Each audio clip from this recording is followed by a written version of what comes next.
What's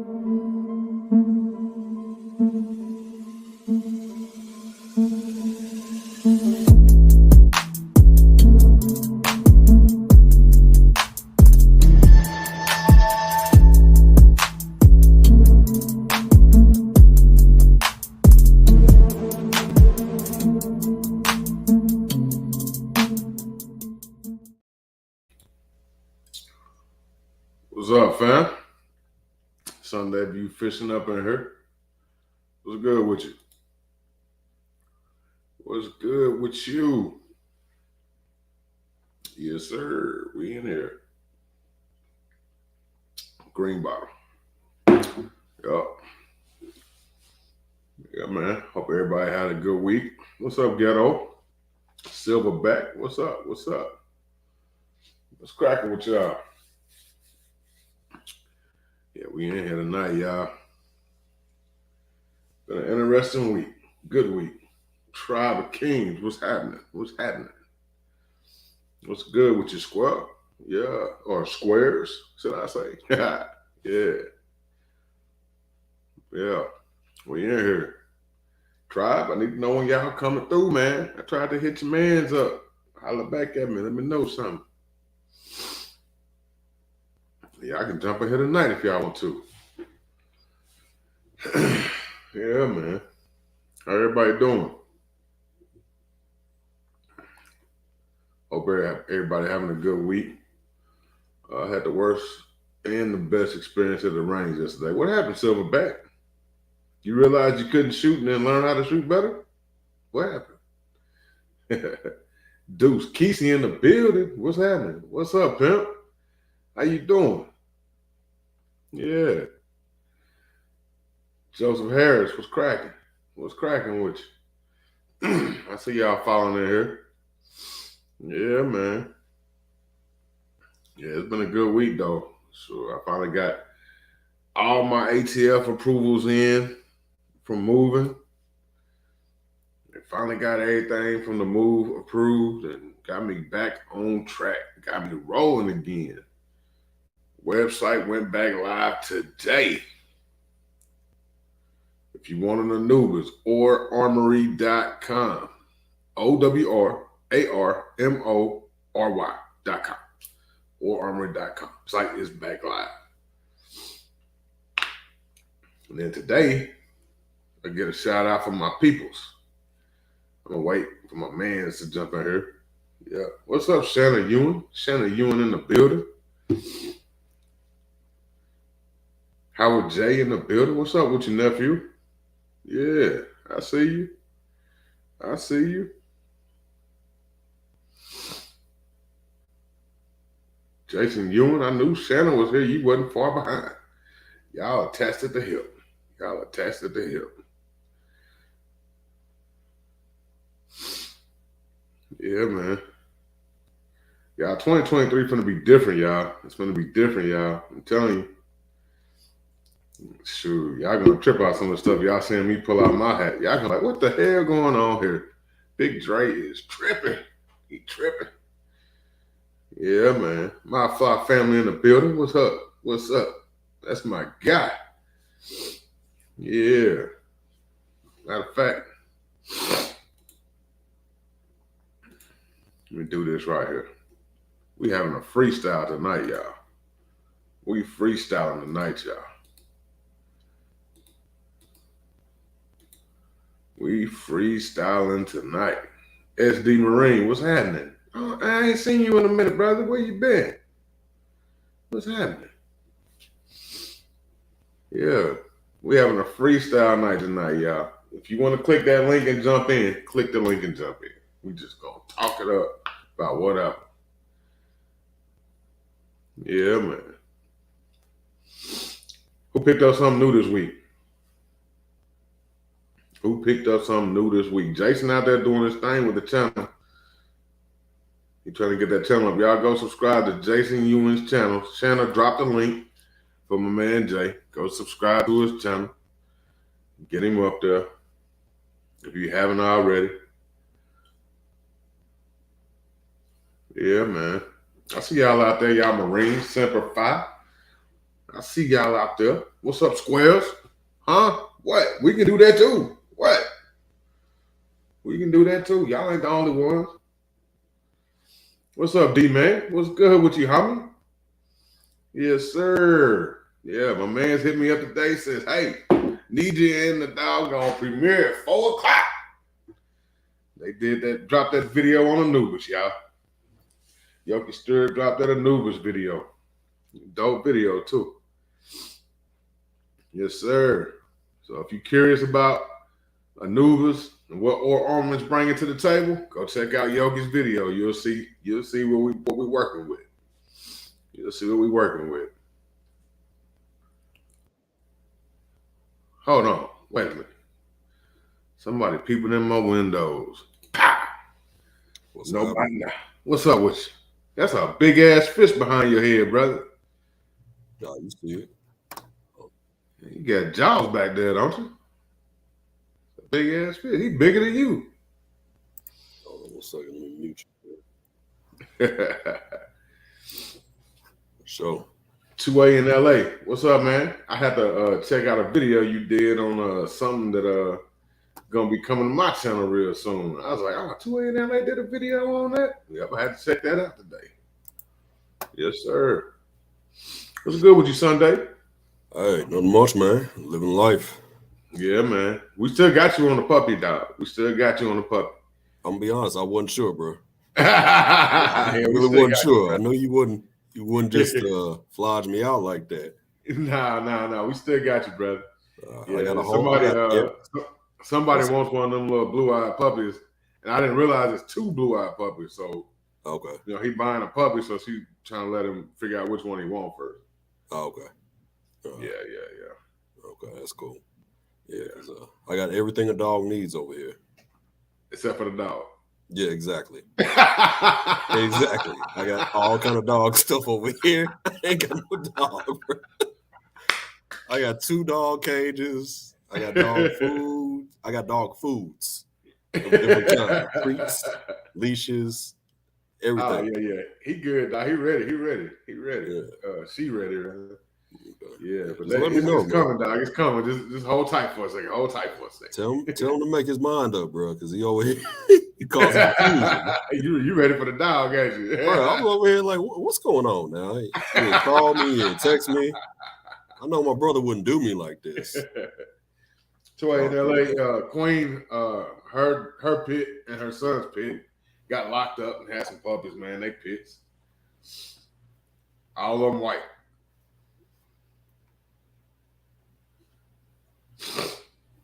Yeah, man. What you got going on tonight, though? Man, we just on here freestyling tonight, dog. I'm on here. I'm chilling. Got the green bottle with me. You know. Just chilling, man. That's what's up, man. Man, I got a suggestion. It's somebody I may try to interview too, but you may have a chance to get to it before I do. But it's a sister online called Glitter and Gills. Glitter and Gills? Yeah, she's out in California, but she fishes. She does her thing. She got a real cool channel. Yeah. We can get her out. Yeah. Check her out, man, and reach out to her. She may want to get on her. Yeah, somebody sent one of the moderators, drop a link for Glitter and Gills. Drop it in the chat for everybody so we can go subscribe. Show us some love. Yeah, man. Devil Row in the building. Patrick Irie. Brother, I sent you the email or dropped the email to your comment that you had earlier. And I ain't got an email from you yet. So hit me up. Yeah, I dropped it's Big Drake 357. You know what? Matter of fact, I'm gonna do this right here.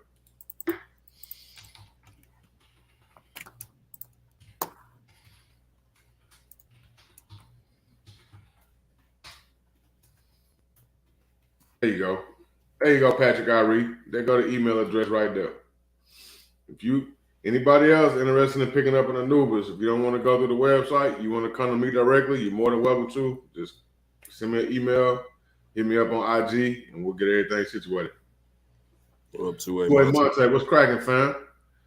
Man, you know, Sunday, it's some sneaky ass people out here, bro. What's going on? They be sliding in on you like, you know what I'm saying? Just bam. This guy here. We in here. Yes, sir. Sunday View Fishing, we in here. What's going on, ITT? Man, what's cracking like it? Hey, man. Living the dream, man. How's the universe, man? It's going well, man. It's beautiful.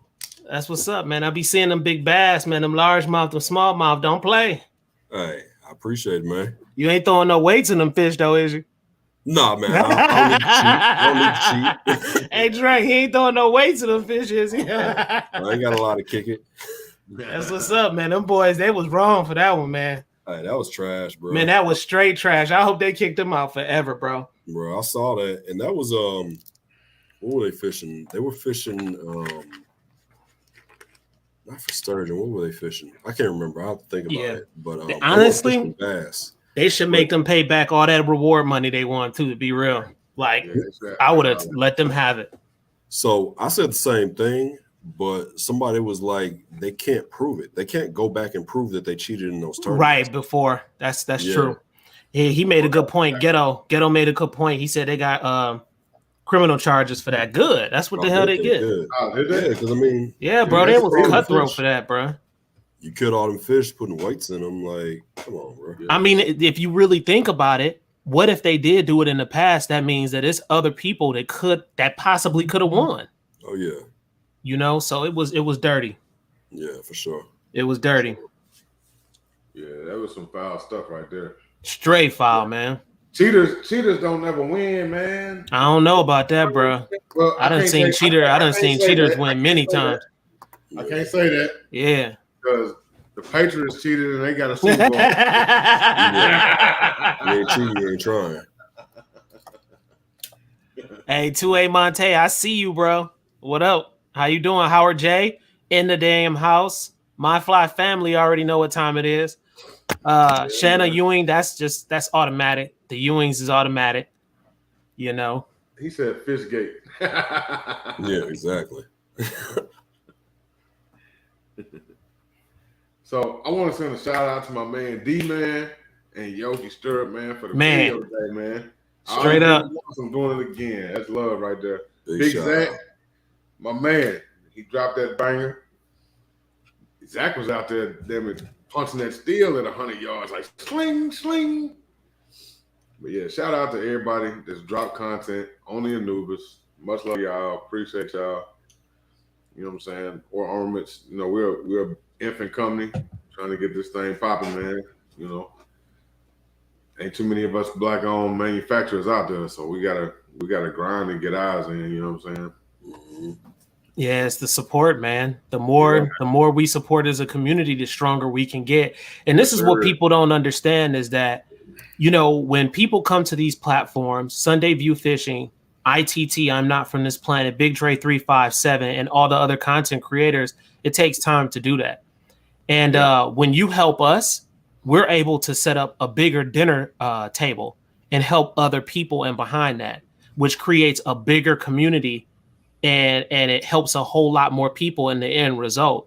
That's what this thing is all about, man. And that's why, like on my channel, and I know it's on Dre's channel, whenever anybody donates or any type of support, you know, you click like, I get excited from that, dropping comments, buying the merch. It's a lot that you can do to support and help a channel.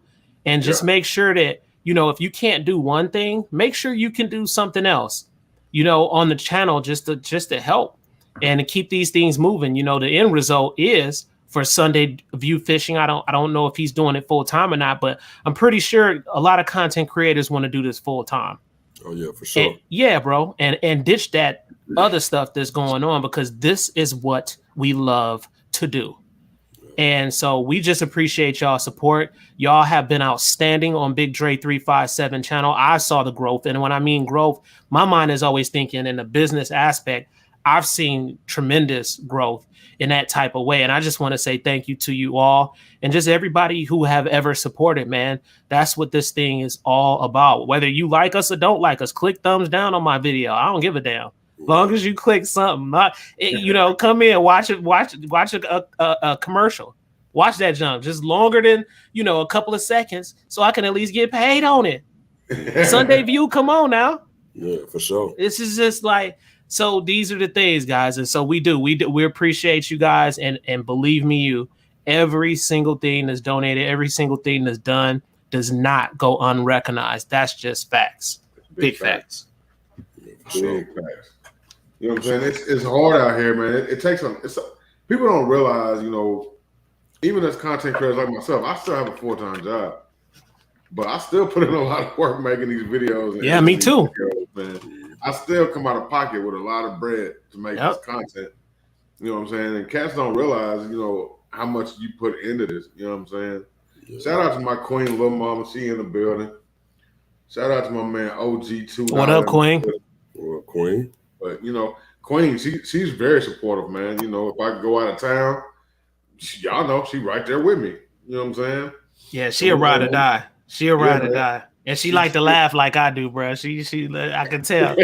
she love to laugh like I do. That keeps me going, man. Yeah. Yeah, she love to have fun. She love to laugh. And she's definitely ride or die, man. She ride with me hard. You know what I'm saying? So guess who we got out there, Dre? Who that? We got Warren Fowler out there. Warren Fowler. Yeah, that's Tennessee Goddess little boo thing. Oh, what's up, Warren?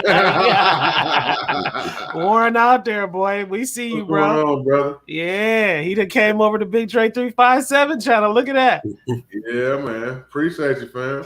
Look what she said, Ivan. You know what it is. Man, it's Libra gang all day. You know what it is, bro. Libra gang all day. It's something special about them Libras. Yeah, I'm telling you. We different. I like it. I don't think people realize that. What you say, Sunday View? So y'all cool, man. My grandma is a Libra. You know, I love y'all. It's that energy, bro. We got to keep it going. When you vibrate higher, you things gravitate to you because of that vibration. And so a lot of people like to vibrate lower. But when you vibrate lower, expect for those lower vibrational frequencies to mess with you. And that's just how this thing goes, man. The universe will deal with you in that type of way. You got to, wait a minute. Wait a minute, Dre. Dre? It's Brenda. Yeah. Yeah, that's Brenda. A member. Yeah. Yeah, Miss Brenda. She supports hard, brother. She supports hard. What's her name? Brenda Saggers? Miss Brenda Seegers, yeah, man. Seegers. She been rocking with my channel for a minute, man. Yeah, I'm glad she joined, man. That's huge. We appreciate that. What's up, Norwood? Norwood Alderman in the building. Hey, Norwood, man. Hey, he cool as an air conditioner in Santa Claus house, brother. Give me the rundown. Who is he? Give me the rundown. Nah, he's just cool, man. He's just a supporter, man. And he been rocking with me for a minute. He rock with RGG. He rock with all of us, you know what I mean? Okay. But like, you know what I'm saying? We done did some little stuff behind the scenes, you know, some little transactions, whatever. Cool brother, man. Super so cool, is he gang affiliated or he not? No, hell no. No, man. I mean gang. Big Dre 357 gang affiliated. Well, you gotta be careful on that. You know what I'm saying? Man, talking about I'm not active no more. Say it different. I haven't said it different. Okay, squad affiliated. Let me make it sound better. You know, squad. Good, fam. Yeah, man. Tech Money, we see you, bruh. Straight up. Man. We see you. We see you. So Sunday, when we gonna get this collab in, brother? SD Marine, we see you. A little bitty ass boat, so don't go there. I will go out and stand on the side of the water with you and fish. I ain't getting no little ass boat, but we need to get you back on the gun range, brother. When you coming back, come back on across this side of the street. We'll do some bank fishing and we can go to the gun range. All right, Tennessee Goddess, what's good? We do that. Oh, Tennessee Goddess in there? Yeah. What? What? Yeah, man. What up, Tennessee Goddess? So look, Dunlop. This is what done happened. See what had happened was, I went to the spot, and then he pulled out the thing, and I was like, "Damn, why you pull that out?" And so, yeah, that's what she said. That's what she said. That's what she said. I got him. That's what she said. This guy.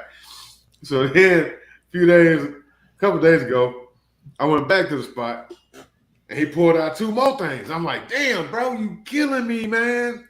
Right. So, you know, we had a conversation. So, hey, Dre, somebody asked you a question. on the You got a Shot bunch Show. of things and wait now. Shot Show. Shot Show 2A in LA. I was. Hotel Queen had already locked in the rooms and everything. And then we had some retarded mess jump off at work. So I will not be going to Shot Show. But I will be at the gathering. What's up, regular gun guy? RDG in the building. Yes, sir. But yeah, it's yeah. I hate that too. I know Shot Show is the shit, man. That place is yeah. That's where it's gonna be. Yeah. But yeah. Anyway, I'm coming to your favorite side of the gun world Sunday. I don't say nothing. But you know what I'm talking about. Well, I like to hear. Got all kind of ammo for you. Ball some. Yeah, I got a whole can full over here. Already. Yeah. 3 of them. Okay. All right. Sunday View, what's the biggest fish you ever caught, bro? Pounds. The biggest fish? It was probably a carp, wasn't it? No, it was a drum. It was 22 pounds. Them boys be fighting too. Them drums be fighting. Yeah. What pound test was you fishing with? What'd you say? What pound test was you fishing with? I caught it on 8-pound test. Yeah, I used to fish all the time, bro. Was you fishing with a twister or what? No, I was fishing with a Ned rig. Okay. You know what a Ned rig is? Yeah, I know exactly what that is. They still got them Bill Dance spinners and stuff like that. Mm-hmm. Yeah, I used to fish with them all the time, catch them bass, man. Yeah. Yeah. I was out there at Great Falls on the Candy Fork on the northern side up above the lake. Yep. So this is about 2 years ago, back when like that part of the lake was still would flood because they were fixing the dam. So they had to basically keep all the water in there. But the place we were at now, like if you went there, it'd be a gorge. The water wouldn't be there like it is now, but it looked like a lake at the time. Anyway, I just dropped in off a point, dropped a line in, and I thought I was hung up at first and just bent my rod in half. Like, damn, I was gonna break my rod. Like, I just had to sit there and fight like this, and I'm like, bro, help, because my homeboy was in his boat, and just like a regular boat, and he had to come over and like put the net out to get that fish. Had he not done that though, I wouldn't have been able to get it in. Like, that's crazy. Too big. Like, let me see if I can find it. What was the pounds on it again? It was a 22-pound fish. That's it was crazy. About 38 inches long. Wow. Yeah. Tennessee had. Hey, look, when he catch some big fish and he get excited, he lets out this little high-pitched squeal. Let me tell folks that. Let me tell these people that. That jump be funny. I'm like, man, this dude here. He get excited, bro. I used to go all the time. And then one year I fell in that damn river. After I fell in the river, I stopped going after that. That junk jacked me up. So I keep telling him I ain't getting in one of those kayaks, right? So bro, you were scared. I saw the video a couple weeks ago. He rolled in his kayak. I'm like, see, that's what I'm talking about. See, my fat ass would have got flipped over and got flipped back over and shit. I would have been out there dead as hell. Yeah, man. You would have had a life vest on. You wouldn't have been dead. Yeah, you would have been floating, but it still would have been scary as hell. Hey, will it let me show something in here? Yeah, it will. Yeah. Let's see here. I give you permission. Here.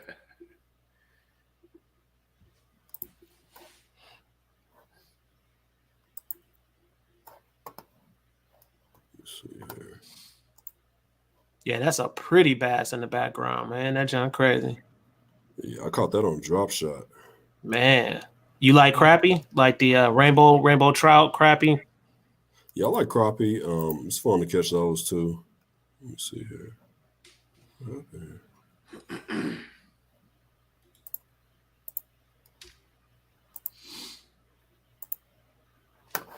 Yeah, I caught like a 14-inch crappie out on the same river. Nice and juicy. Hill Dam. Yeah. Was it a black crappie or a white one? I think it was a white crappie. Yeah, them was delicious. Oh, white fish. Let's see here. Yeah. Trying to get to this picture. Yeah, son. You forgot how to work your stuff? Sometimes these downloads. What's up? You slipping? Sometimes these downloads don't download like you want them to. See, that's when you need to improvise and have that boy on your phone. That way you can just be like, bam. Yeah, I don't want it to. I don't know if it'll present right if I do that. You have to focus. It'll autofocus. Okay. Let me see here though. It should be in here though.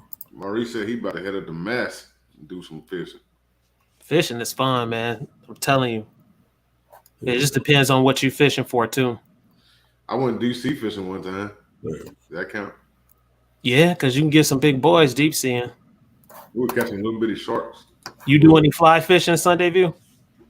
I haven't done any yet, man. That's one of the things I want to do here in the future. Yeah. But I've seen it, man. It's one of those things where I'll learn how to do it. I don't know how long I want to do it though, because it's a little more complicated. It's a lot of work. I do got another thing that I'm working on. You know what? I'll show it to y'all. Hold on, I'll be right back.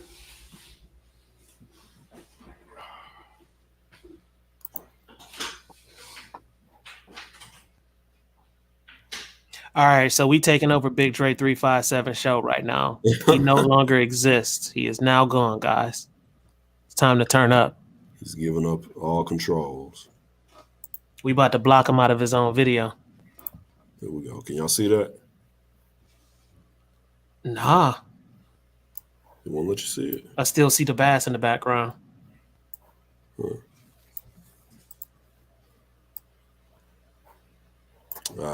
Invalid file type. Okay. Well, we're going to keep this simple. Let me find my phone. I bet you it's a big boy, too. Oh, it's big. Did you keep him or you threw him back? I threw him back, man. I never want to keep a drum in my life, man. Them things stink. Yeah. They smell foul. Let me find my phone here. Some people don't like keeping them crappy either, but I know some people who can actually prepare them pretty good. It's a certain way. Man, everybody I meet says they love crappie. So yeah, I never met one person that said they don't like it. No, carp. I'm talking about carp. Oh, carp. Yeah, a lot of people throw them back, but I know some people who actually can prepare them the right way.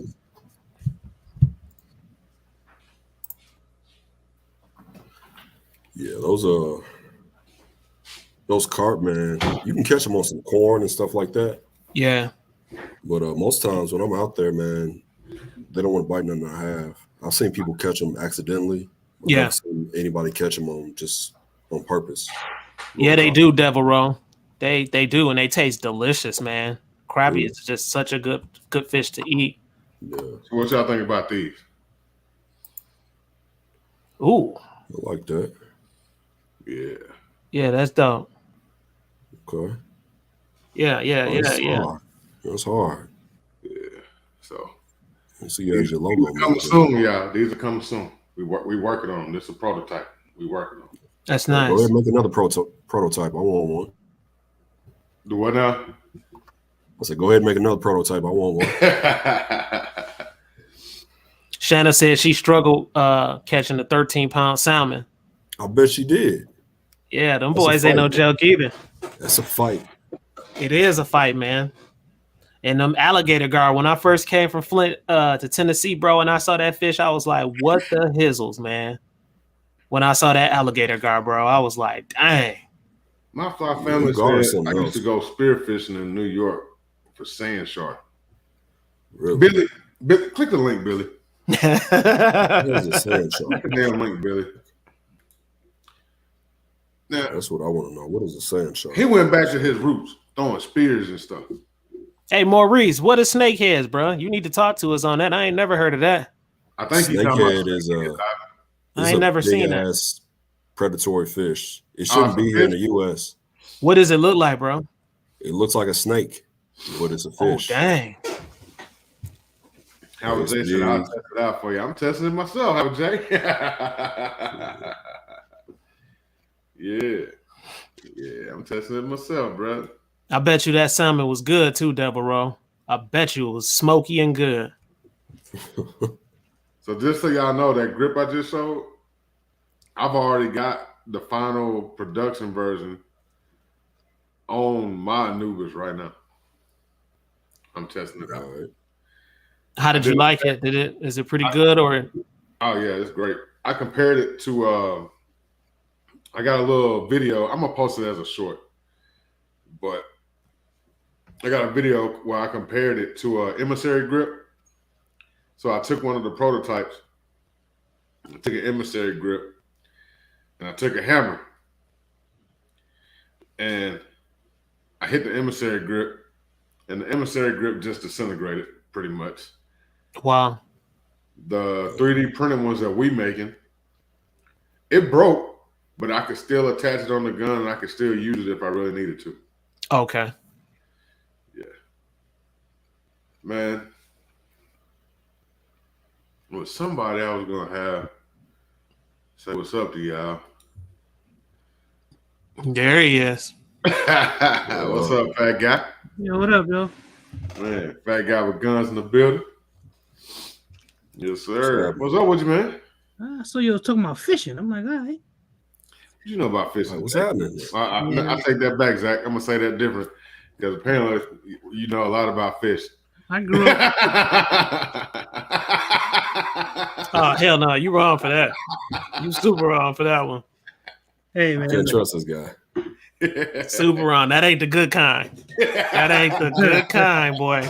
I mean, it depends on what mood you in, I guess. I don't know. Can y'all see that? No, you can't. What's your favorite kind of fish, Zach? What's your favorite fish to eat? You say tilapia, I'm kicking you out. Nah, Good fish. we used to see. That's like when Billy said he used to go spearfishing. That's what you used to do. I grew up in Queens, and we lived about 45 minutes from Far Rockaway. And Far Rockaway, Queens, is right off Jamaica Bay. There's the ocean, there's the beach right there. Far Rockaway, the beach right there on one side, and there's Jamaica Bay on the other side. So we used to go fish. You can go over the beach and fish and do deep sea fishing right off the beach or the pier, or you could go fish off the bridge. You can fish right there off the shore.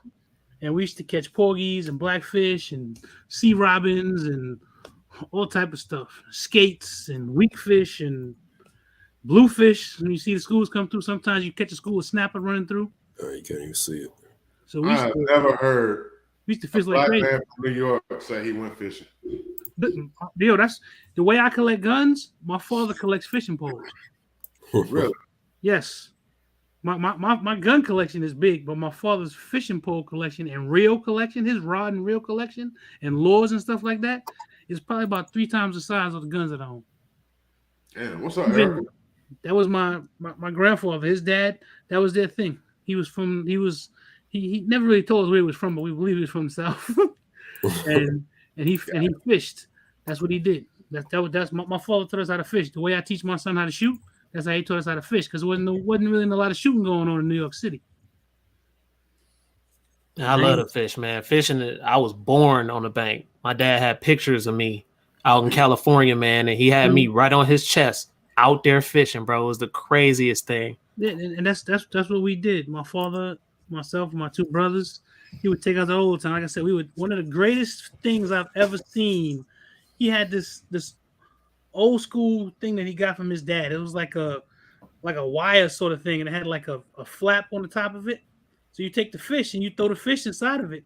So we would literally take it and he would hang it off the side, like hanging off the side of the bridge to keep the fish in the water or whatever. One of us did something and the thing untied. I watched my father run across, I don't know how many, a highway on the bridge and go and take his surf pole and go catch the damn thing and reel it back in. It wasn't because of the fish, it was because he got that thing from his father. That's one of the greatest things I've ever seen in my life. Gotcha. Wow. Shout out Man, to them was the past times, man. That's what it was all about back in the day. And honestly, I think a lot of us really need to start touching back to those bases, man, because it's so relaxing. It's just so serene and cool, you know. Yeah. Fishing is fun. That's when I learned that it's called fishing for a reason, not catching. My dad, his whole thing was we would spend a whole day. He didn't have to catch nothing. It was just being out there at the water with family. It was casting. It was whatever, teaching us how to tie different knots so we can put our hooks and baiting the hooks and different worms. You got your blood worms. They got the fat head that shoot out and bite you. You got your sandworms. They got the head that, you find out. My father used to always be scared. He say, you know something? Take that hook and stick it in his mouth. You don't have to worry about him biting you no more. So he appreciate you for the super chat, brother. Super big. That's how we do, boys. Super big. I love it. Sir. Yeah, you're right though. Fat guy with guns. That my granddad, he taught me how to tie my knots. My 3 different knots for fishing. That's how it all started. That's how it all began. Like the water, man. It's, and so I just hate that after my situation, I haven't been out there. I just need to touch back. One of my good friends, Raheem, he from Patterson. My best friend, honestly, he's from Patterson, Jersey. He's been on the show many, many times on the Gun Gossip show. And that's who I went with fishing all the time. And he still goes to this day. I told Raheem about you, Sunday View Fishing, and I sent him your link to your channel. And I think he wants to connect with you, but this dude is a big fisherman, bro. Like for real. And y'all would be perfect together, man. Like once you get in it, you kind of stay in it. I moved away from the ocean. I moved from Queens to Ohio. Yeah. So, so it's just totally different. I go fishing in the lake sometimes. I've taken Lil Zach and my club I'm a member of. We got 2 lakes. We got the small lake, then we got the big one, and they stock it all the time. You can go out there and go fishing and stuff. Yeah. It's not the same. Like, it's just different than fishing on the ocean. Because we used to drive up to Montauk Point. Billy knows what I'm talking about. Then you jump on a boat, and the boat will take you out about 3 hours, and then you go fishing somewhere out in the Atlantic Ocean. See, that's dope. I like that. You be this close to Africa, leaving from Montauk Point. What's up, Saiful Lonzo? What's good? What up, y'all? You can come in here. What up? Chilling, freestyling. What part of Ohio you in, bro? I'm in it's Dayton, basically. Centerville, Dayton. It's just a little suburb of Dayton. Okay, gotcha. Gina versus Gina, we see you. What's up, Gina? Gina. Ohio deep tonight. Yeah. Yo, so listen, at spearfishing, so we used to go to a spot called Riverhead, which is like a little bit before Montauk, like an hour before Montauk. The Hamptons, like all that Hampton shit or whatever. So we used to go to a spot called Riverhead, a town called Riverhead, and what you would do is you get a chum bag and you tie it to your leg, let it drift out about 8-9 feet or so. When it starts getting hit, the sand sharks will hit it. Sand sharks about 4 feet long, 3 feet long. They're not aggressive, but they're bottom feeders. So when they hit, they're straight muscle. They hit hard. And once you start feeling them hit, they'll start to kind of frenzies, like swarming. And you pull the bag in a little bit, pull it in. And then by the time they get about 3 feet away from you, you spear their ass. Y'all wow. That's crazy. Y'all wow for that. Yeah. That shit. Now, here's the fun part. Me, probably in my like mid-20s, got a little frenzy going on, and there's some smaller ones coming around. So I didn't want to spear it. I'm gonna catch it with my hand. I told myself I'm gonna go ahead and catch this thing. So I caught it with my hands, probably like about 2 feet long. I got a fish tank at the house. I'm like, yo, I'm gonna take this stuff home and put it in the fish tank.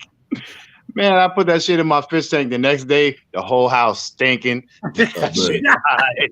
I was like, God, couldn't even cook it. And sand shark ain't much of cooking. You could eat a little something from it, but it's not the best tasting fish. Okay. But yo, we used to go fishing. New York is all about fishing and crabbing. Yeah, I would like the crabbing. I would love that crabbing. I would love that crabbing. You go out to Canarsie. People be out there crabbing all the time. Like, how do you do it though? How you do the crabbing out there? With some chicken. Yeah, you could do, there's a couple different ways. You do chicken on a string, or you do a collapsible trap. Put the chicken in that, let it sit out about 10-15 minutes, then pull it in, and the trap will close up. You pull up 5 or 6, whatever, you get that night. What I would do is, Zach, I would go to Captree on the fishing boat side. So what happens there is the dock peers out like probably a quarter mile, and the water passes underneath it. At 9:30 at night, the crab, like the moon is high, crab will drift to the top, and they'll just travel the ocean. and you sit out there with like a 15-foot pole with a net, and they just go underneath. Boom! You just scoop them as they're about to hit, underneath the dock. Yo. Are they juicy crabs though, or are they them little ones? They're blue crabs. They like the size of your hand, kind of something. You know. Okay. Barbecue. I don't mess. Erica shellfish loves anyway, it. Though. But he got me thinking about all the places. You go to Point Lookout. They be doing that. We used to catch boats. See the beach, all that shit. Yep. Catch from Cap-Tree. You would catch a boat. That's what Captain Al's boat was. I tell you about Captain. I hated that man's boat. He had the most. It was no luxury on that boat. Shit, raggedy and dirty. I know, but you be out to pay a little $25. Go out there for a couple hours. You get. That shit was so fun. Get your spot in the back of the boat, right off in the corner. That's why that was the favorite spot, right there in the corner. It was. Man, it's been a long time since I've done that. My father, I would love that. He just stopped fishing probably 2 years ago because he can't really go by himself anymore. He's 81 now. My dad loved to go fishing when I was a kid, but I was a kid. I wasn't trying to fish. I was out there playing, skipping rocks and shit. We actually fished. It was fun. Fishing. The fishing trip I is ever a part of life. We went out to Montauk. I think it was a boat called a Marlin, and fish is not even abundant like this anymore. We were catching porgies. Three at a time. Porgy, I call him a boxer because when he hits your line, it's like he's boxing. We were catching them joints literally 3 at a time, man. That's the greatest fishing trip I ever remember in my life. Are them panfish or are they just like regular looking fish? No, would you consider them a panfish? Regular. No, like a flounder or a fluke? But no, they're not like that. Yeah, like a brim or a crappie. Is it shaped like a brim or a crappie or something like that? Well, it's like a brim. Like a brim, yeah, more like a brim. Okay. But it's like you got the big ones because when they come out the water too, they make this sound like they got like a hump on their nose. They was pissed off. They're real nice too. You got to watch for their fin because them barbs get you and your hand be itching all day. Yeah, Maurice, that's how they skate. When you pull them skates up, they be barking like a dog. They sure do. What? Yeah, they do. Yep. Skates are like stingrays. Right. Skates are like small stingrays. Mm-hmm. You pull them shits up. First of all, you would think you had a fucking whale on the line. Right. Them shits fight because they flatten out. Yep. And you pulling it, and they just like it's hard to drag them in the water. Shit, boy, you get that thing up, boy. That's just Yep. That's weird. Billy, you ever caught any horseshoe crabs? No. Man, you walk across water. I seen them things. They remind you of a dinosaur. Yeah, they're kind of crazy. It's one of the oldest things still living on the planet. It's basically still prehistoric, like alligators. Mm-hmm. Yeah, like some of the birds that's running around. Patrick Irie said catfish bark too. Like sea robin, they look like birds. Patrick Irie said catfish bark too. Yeah, they do. That's too. Yep. But I'm telling you, like ocean fishing, like so we were on an island, like Queens and Long Island is an island and shit. Right. That's so it was like it's culture, there was no other thing. I wouldn't say there's no other thing to do, but fishing. Believe it or not, people think New York like motherfuckers don't fish. That's all the fuck we used to do. Right. Fish. I mean, the thing that they used to the first time that I learned about, and I didn't realize this till I got older, was some sort of prepping skill. And it was always the Puerto Rican cats. Listen, when you went to the shore, they would fish with beer cans and fishing line and hooks. They had no rod and reel. It would be a beer can, put a hole in, tie the string around, put it. Was it acting like a bobber? No. They was fish with it. You hold a can in your hand, you drop it, put your sinker on there and your hook. Oh, that's crazy. Pass it out, and them brothers be out there fishing, catching fish all day. It's more like the reel, Mm-hmm. But they do that with a branch. Even a lot of times with a branch, they use the branch and wrap. Mm-hmm. You know what I'm saying? But if you really think about it, when junk hit the fan, that's a good skill to know about, man. Right. That's what you don't think about it. I didn't think about it till I got older. I was watching guys using prepping skills. I didn't think about that. I was who knows how we've been fishing since at least I don't know. Shit, I'm almost 50 years old. 45 years. You drink out of it, you make a candle out of it.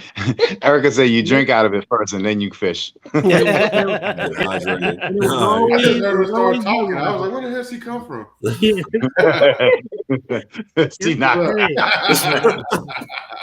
Yep. It was always a Budweiser. Yo, always. we used to catch striped bass. I don't know if y'all ever touched a striped bass before. Yeah. But Yeah, they are man. huge fish. And man, them motherfuckers fight hard, but they don't got no teeth. You know, you can handle them and all that. And boy, you go to stick and you got to use like dumb big squid. Well, you know, that's what we use squid for the shit, but you have to double up on it because they don't go for little bait. They go for big, juicy, slimy bait. And boy, you catch some jokers, they be 38, 40 inches long, heavy as hell. You put your whole damn arm in their mouth. Yeah, and they good fish, good fillet fish. One of my favorite. Said the more you drink, the more fishing gear you'll have. One of my favorite fish is a bluefish. I used to love to catch them. Now, one thing, bluefish will fuck your fingers up. Yeah, one thing. That's what my first thing my father told me: do not stick your hand near his mouth. I don't care if you're out the water because he'll bite your finger off. Was it a good tasting one though? Yeah, man. That's what my mom would always like us to bring home when she wanted to make fish cake. Yep. I really got into fishing because I can't eat it. So dang. I just never really had an interest in going. I'm like, what's the point of me going out there and catching this shit if I can't even eat it? I mean, but you can still have fun and just throw them back. Yeah, it's camaraderie. It's dope. Yeah. Find some way that you can eat. Find some way you can eat the fish because you can catch and release if you want to. But if you want to eat the fish, find some way that you can eat. He can't eat them. No, he was saying he allergic. Well, you can't eat fish. See, I can't eat shellfish. I can't eat nothing. I can't eat shellfish. I can't eat fish. Oh, that's too bad. You can't even be at the fish That's fry. too bad. Oh, you can't be at the fish fry. He probably shouldn't be catching no fish anyway. No, he can't even be at the fish fry. You just gotta give him the slice of bread that come with it. Right. Sunday View said nah. Every time we do a fish fry, he's like, y'all, I'm gonna go stand over here. Well, we know what his kryptonite is now. Whenever Dre gets silly with us, we know what to do. Oh yeah, you know? Right. I'm gonna have me some. I'm gonna have some of those omega-3 oil. I'll pop this shit right on you. Get your ass away from me. Get your ass. That's his kryptonite, boy. We know how to take you out now, Dre. I tell y'all what. Any motherfucker walk up to me with a fish trying to threaten me with that shit with the fish oil, I'm gonna shoot the shit out your ass. See, I'm gonna just give you a warning first. I'm gonna wear a fish shirt, so I'm gonna have a picture of a fish on my shirt first, before I put some work in. They're gonna be like, "Why'd you shoot him? He tried to hit me with a fish." What? Lose a 10.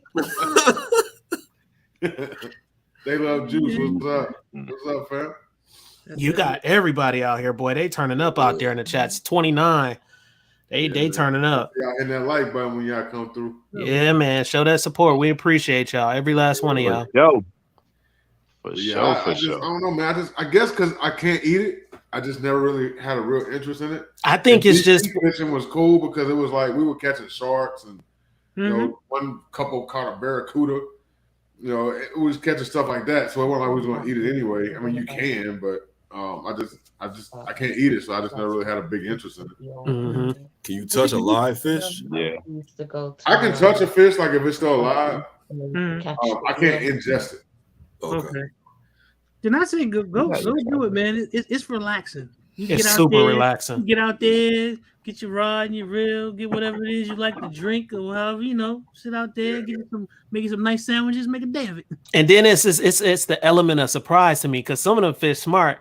And so when that bobber pop, you wondering, is it the current? Is it just you hung up on some vegetation? Like it's a lot more involved. I just love it. But when you have a crappy day, if you a real fisherman, you have a crappy day, it's gonna kind of bother you. But if you out there, like he said, for just the entertainment, man, it's very relaxing. You just gotta have some people with you that out there too.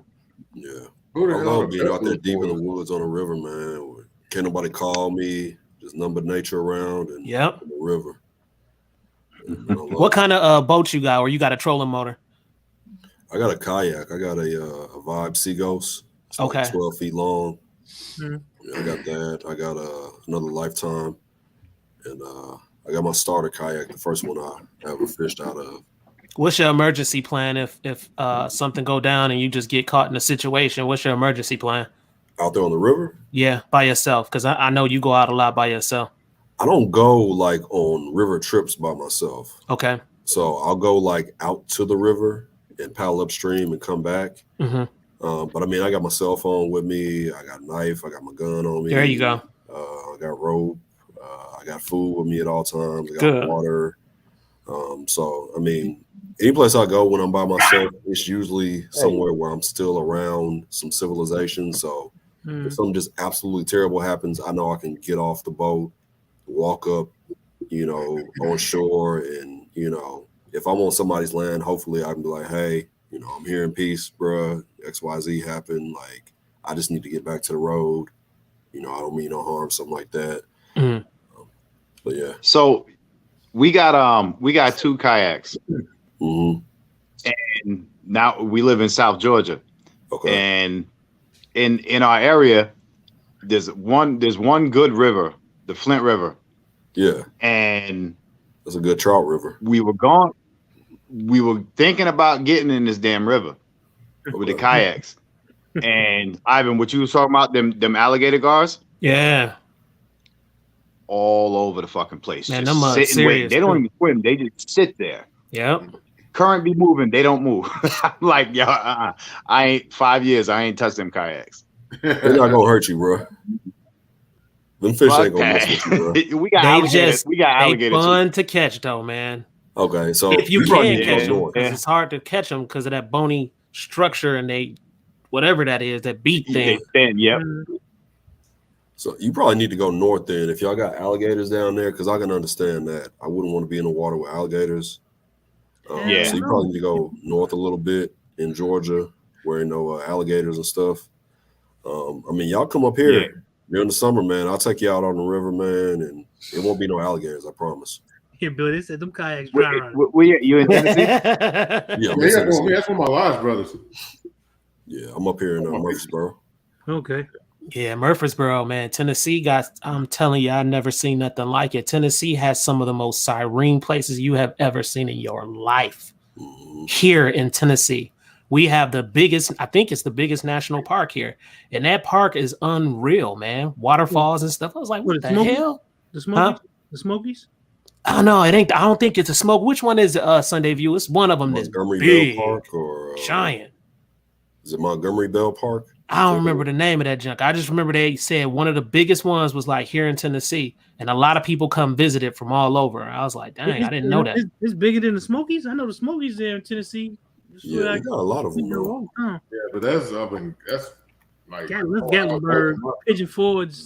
Yeah. It was good. It might be the Smokies then. One of them giant though. Mm-hmm. What up, Mr. Wiggins? We need to get together, man. We need to just get together and just some of us have a trip where we all meet up at a cabin or something up in Gatlinburg or something. Rent one of them big ass cabins.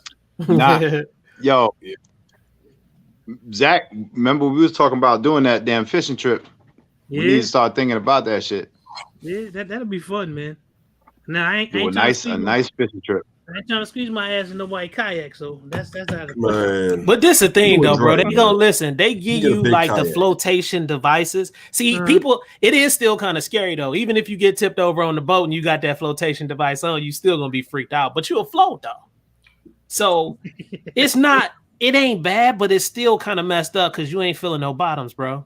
None. That's what I'm not doing. Man, when I fell in that river, bro, I felt no bottoms, bro. I'm with Dre. I'm not trying to get in one of them. Thank you, Zach.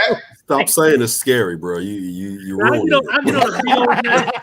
If somebody got one of them big giant pontoon joints. Imagine me and Zach big asses out there floating like some buoys and shit. Yeah, right. I wouldn't be able to. I'm not gonna let y'all drown like Tommy almost let me drown. Man, that's jacked up, bro. Man, I wouldn't be here if it wasn't for Raheem, man. When I fell in that river, bro, that was the scariest thing ever in my life, bro. He jumped in and saved me, bro. He jumped off a boat and dislocated his shoulder. Who did? I did. Damn. Yeah, out in Center Hill Lake. It's a 200-foot deep lake, and it was on my birthday, me and my Lodge brother's birthday. And I pushed the boat off the rocks and flow down into the lake and try to swim back. My shoulder popped out. Golly. I had to pop it back in, but I was over here doggy paddling like this with one hand. My homegirl had to come out there and save me, bro. Yeah, that's what saved me. Were looking at me. They were looking at me like, oh, he drowning. He drowned. Here. Damn. Yeah. I had He to was yell a for cool help. dude. Right. Yeah. He was a good guy. Take another drink. Yeah.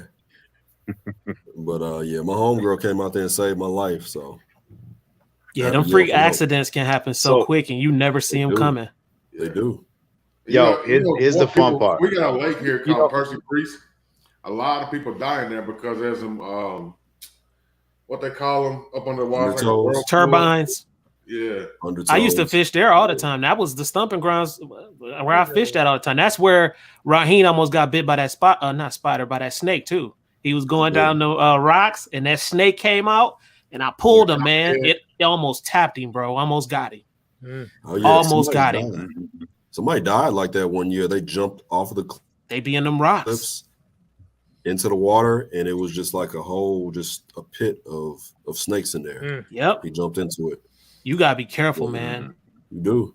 Like, I've seen snakes like at the last minute out there in the water. I'm like, oh, there's a snake just sitting there on the rock, just looking at you like, what you doing out here, bro?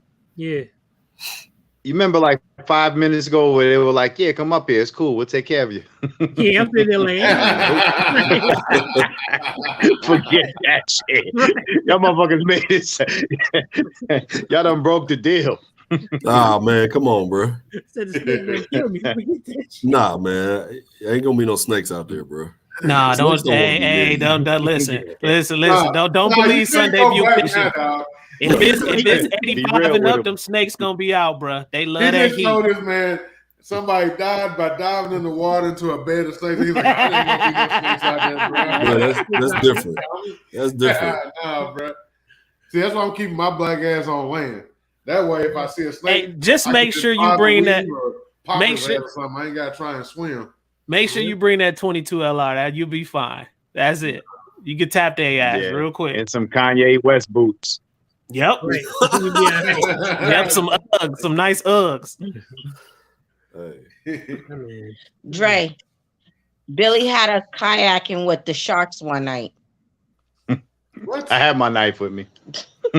You had your knife with you, huh? I'm sorry. I had my So for the funny. Go ahead. You ever see one of those paddle boats that sit 4 people? Mm-hmm. And 2 people sit facing backwards and you paddle with your feet? Yep. So we pushed that shit out. Those are supposed to be in the lake. Yeah. We pushed that motherfucker out in the ocean. I thought I was going to be able to paddle this bitch. I had to jump out. I had 4. It was 4 people on there. Mm-hmm. I had to jump out, man. I had to swim with that shit, pulling it till I could, kind of tippy toe, start walking up or whatever. That was the scariest fucking day, boy. That shit was funny. It was funny. You about to drown everybody. I'm gonna start calling you Bear Grylls. We're about to drown everybody. Man. Hey, Sunday View Fishing, just know that when we come, you're responsible. I got you. I'm gonna take you on a nice, safe river. It won't be deep. You know what I'm saying? You can get out, put your feet in the water. I'll stand on the side and record y'all. Now, this is the thing. Just somebody got to tell the story. You say what? He said somebody needs to be able to tell the story. Real time. But shit, y'all can't. I mean, if y'all come up here, man, like he goes where it's safe. Well, I can't say. Well, he did run into a snake one time, but it was just one time. That was one time. That was just one time. Run into a snake. Gatlinburg, you gotta worry about. He like nah. You gotta worry about the bears. I done been up in Gatlinburg plenty of times. The first year we went up to Gatlinburg, we ran into like a family of bears. It was ridiculous. I was like, man, I said, this is different for me. We got some crazy places, y'all. I don't even know if y'all know. Did y'all know that we have like underground caves here too? They got water in them. Mm-hmm. It's the craziest thing I ever saw, bro. It's like, then they got these animals in there that's like translucent, invisible looking. It's crazy. Yeah. G23, what up? My most memorable moment of Zach was when we was here for the meetup, and we was leaving the range, and Zach was like, "Hey, look at that moose up there." I was like, there ain't no damn boots. That's a cow. Let me tell you something. That was the skinniest damn cow I've ever seen in my life. It looked like a moose. They probably wasn't feeding them, It man. looked like a moose. Yo, That's why I said it. Good, fam. He said that ain't no. Yeah, so what funny as hell. He was like, look at that damn moose up there.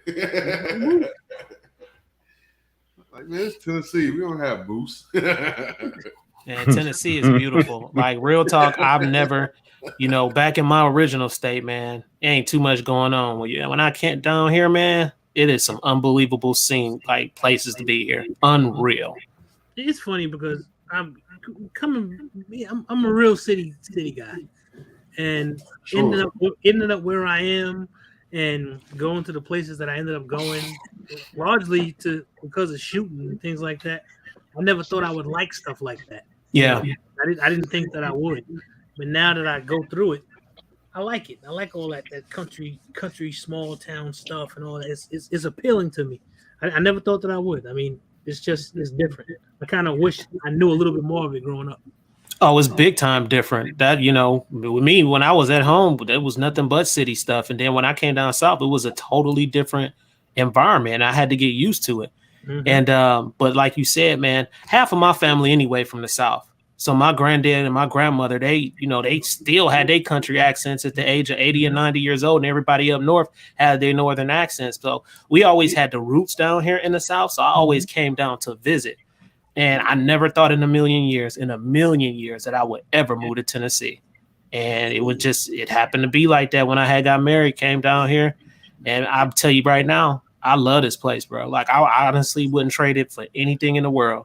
I've never considered it until I've gotten older in the last 3-4 years. I've never considered it. I've never wanted to move to the south because that's what my people are mainly from parts of Georgia and North Carolina. Mm-hmm. And I've never considered it before until fairly recently. Yeah. Zach, come on to the dark side, brother. Right. We got better weather down here. Come on down here. I mean, we got better water, better food, better females, better everything. I mean, listen, the South got it going on, bro. I ain't gonna even lie to you. Like, it's just, I'm just being real. Like, they got it going on. And when you talk about money and jobs, you'll never be without a damn job here. That's how serious it is. Like, it's so much money floating around. It's ridiculous. Hell, Zach work from home anyway. Here. Work from anywhere. Yeah, man. I mean, it's different in the South, man. It is, man. You know what I'm saying? Mm-hmm. Wiggins, he came here from California, and he's like, he went gun crazy. It seemed like people come here from California and they end up seeing how much freedom we have, how much fun we have. You know what I'm saying? We don't have to deal with all that bullshit. So they love it here. It's just different, man. People treat you different. And, I always thought the Southern hospitality was some BS, but it's just a different vibe. For when I go back home and it's my home, but like I'm on high alert, like super, super high alert in my city. And so, but when I come down here, I don't worry about that. I could be draped up with diamonds walking down the street with a pair of J's on and not worrying about nothing here. But I can't, it's just different, man. And that was the conversation that I was having with Billy the other day. Was talking after my parents are not in New York anymore. Once they're gone, because everybody's, I probably won't go back there. There's a good chance I won't see the city again. We just went back there for Thanksgiving. It's not like it's still home, but it's not home. It's not the same anymore. Everything is different. Places are gone. The appeal to it isn't there for me anymore like it used to be. Wiggins said whenever he missed California, he drive to Memphis. Yeah, boy, Memphis, boy, that's a rough little area, boy. What up, hot tub? I'm going to Memphis. People think Memphis is bad, but that people don't really truly understand how do I put this? They just move different. Understand how fucked up Memphis really is. Yeah, man. Memphis is Memphis tough, man. Memphis reminded me of being back home when I went to Memphis. I was in some rough areas, and I said, "Nah, I need to get away from these rough areas. Let me go to the downtown area." So I stuck to the downtown historic area, but Memphis is tough, man. Rough. So mixed. Like you got so much wealth there, but so much abject poverty too. Yeah. You could be in a wealthy neighborhood, and you drive 2 minutes this way, and you in the hood. Bro. Yep. It happens quick.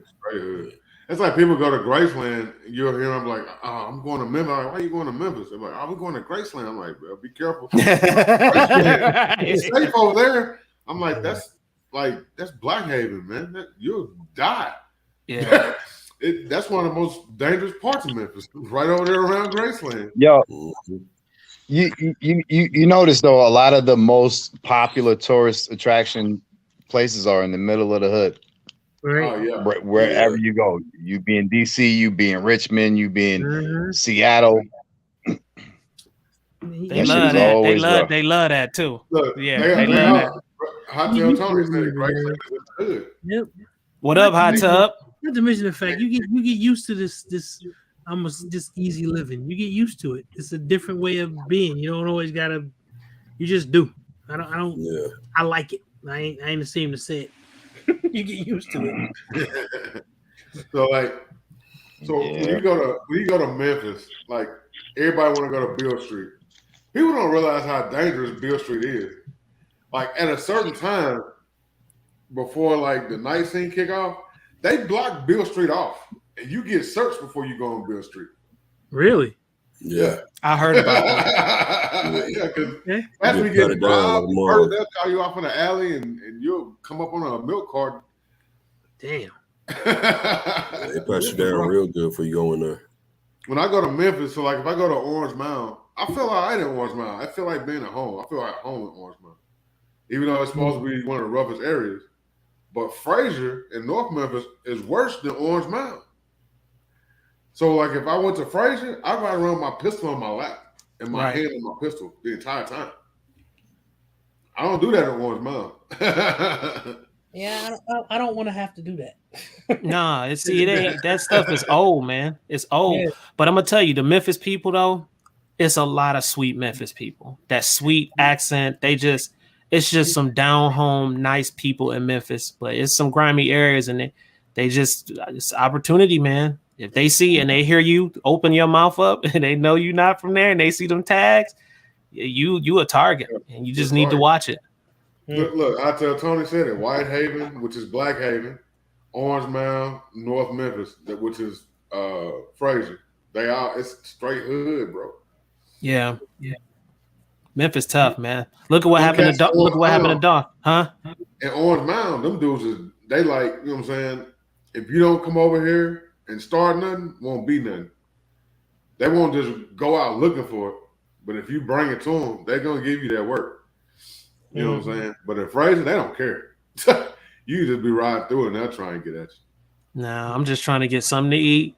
Right. Go shopping and take my butt back home. That's it. Just go to the Dixie Queen. Something. Yeah, I ain't got time for none of that. None of it. Look what Wiggins said. That's why you should get a custom plate in Tennessee because it won't have the county on it. That's what I do. Yeah. I got Masonic plates, so mine say Mason and stuff. Really leave us alone. Most people just leave us alone. So. They say what's that they do? I said most people just leave us alone anyway. Look, you damn right, Tony. You'll get they'll rob your ass so quick. He said at the Nike plant. At the Nike plant. What is like a big? Is it a big like it's factory? A warehouse. It's the everybody warehouse. in Memphis got family that work at the Nike plant. Yeah. So they be getting them damn family discounts on shoes, and people be going there getting them shoes and stuff for the low. So they'll rob your ass coming up out of there. You get them $200-$300 J's for $100 because you work for Nike or your auntie work there. They'll get you. Nah, man, ain't got time. Yeah, I'm with him on that. That life, nah, man. I just want to chill. That's it. Yeah, we'll be in Memphis in May. I'm going to Memphis Monday, so I'm going to Memphis. Hey, Ivan, be careful. Get strapped up, cuz. No, bro, you ain't gotta tell me. You ain't gotta tell me. You had. I'm telling you. That's one thing I don't. That's one thing I don't play with, man. You got to remember, I'm a hybrid, man. I'm half Flint, half Tennessee. So my mentality is way crazy different. Yeah, they it's different down there, man. No, but here, like in Nashville areas, it's Nashville. Nashville is rough. It's got hoods. You know what I'm saying?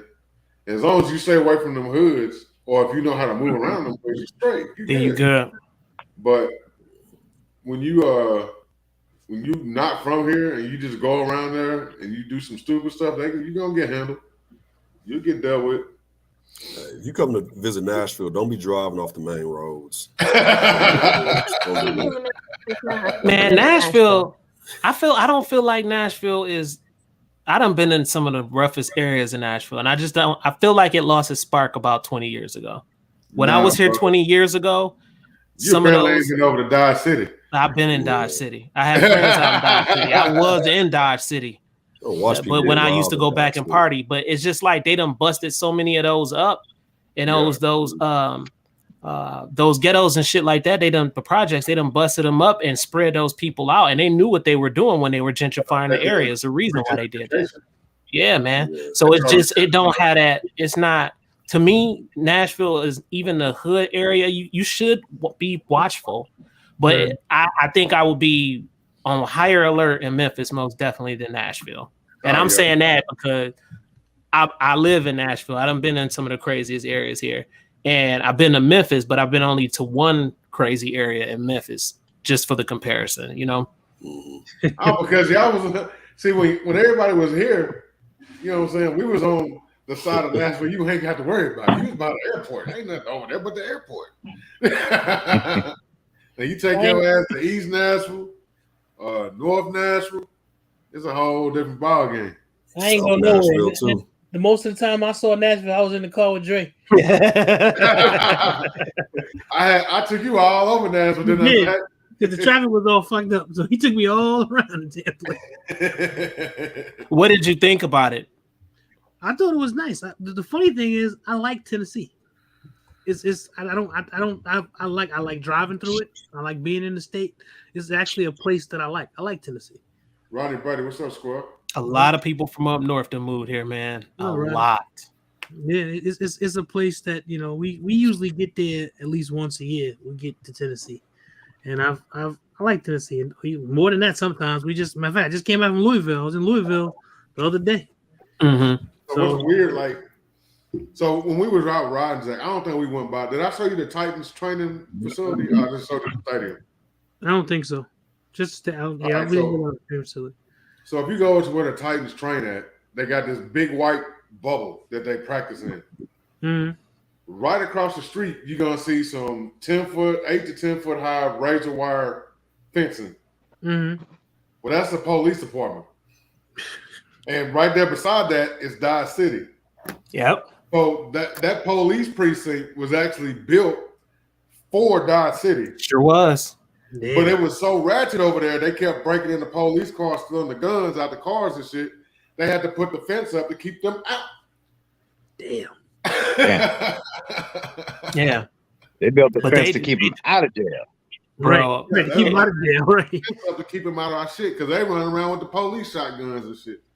Yeah, but they done did a number on the hoods here, man. They wiping them out slowly but surely. Yeah. Slowly but surely. Yeah, right now the only property I left, what is Kennedy? Yep. Kennedy, Shelby, J.C. Napier, Academy. Or not having that. University. Yeah, this good old boy system here. They're not having it. They tore down Sellers Court. They tore down Vine Hill. They tore down a lot of them. Yep. And Jefferson Street keep getting smaller and smaller. Yeah. When you think Jefferson about Street is like, that's like the hood. That's like where all the black people at. That's where I went to school. For real. I went to school there. Even the bank over there is black owned. You know what I'm saying? Yep. So that's what they do. In Jefferson Street, you got Fisk, you got TSU, all that is on Jefferson. Yep. And Meharry. Yeah, and Meharry. So all that's right there. Let me ask y'all a question.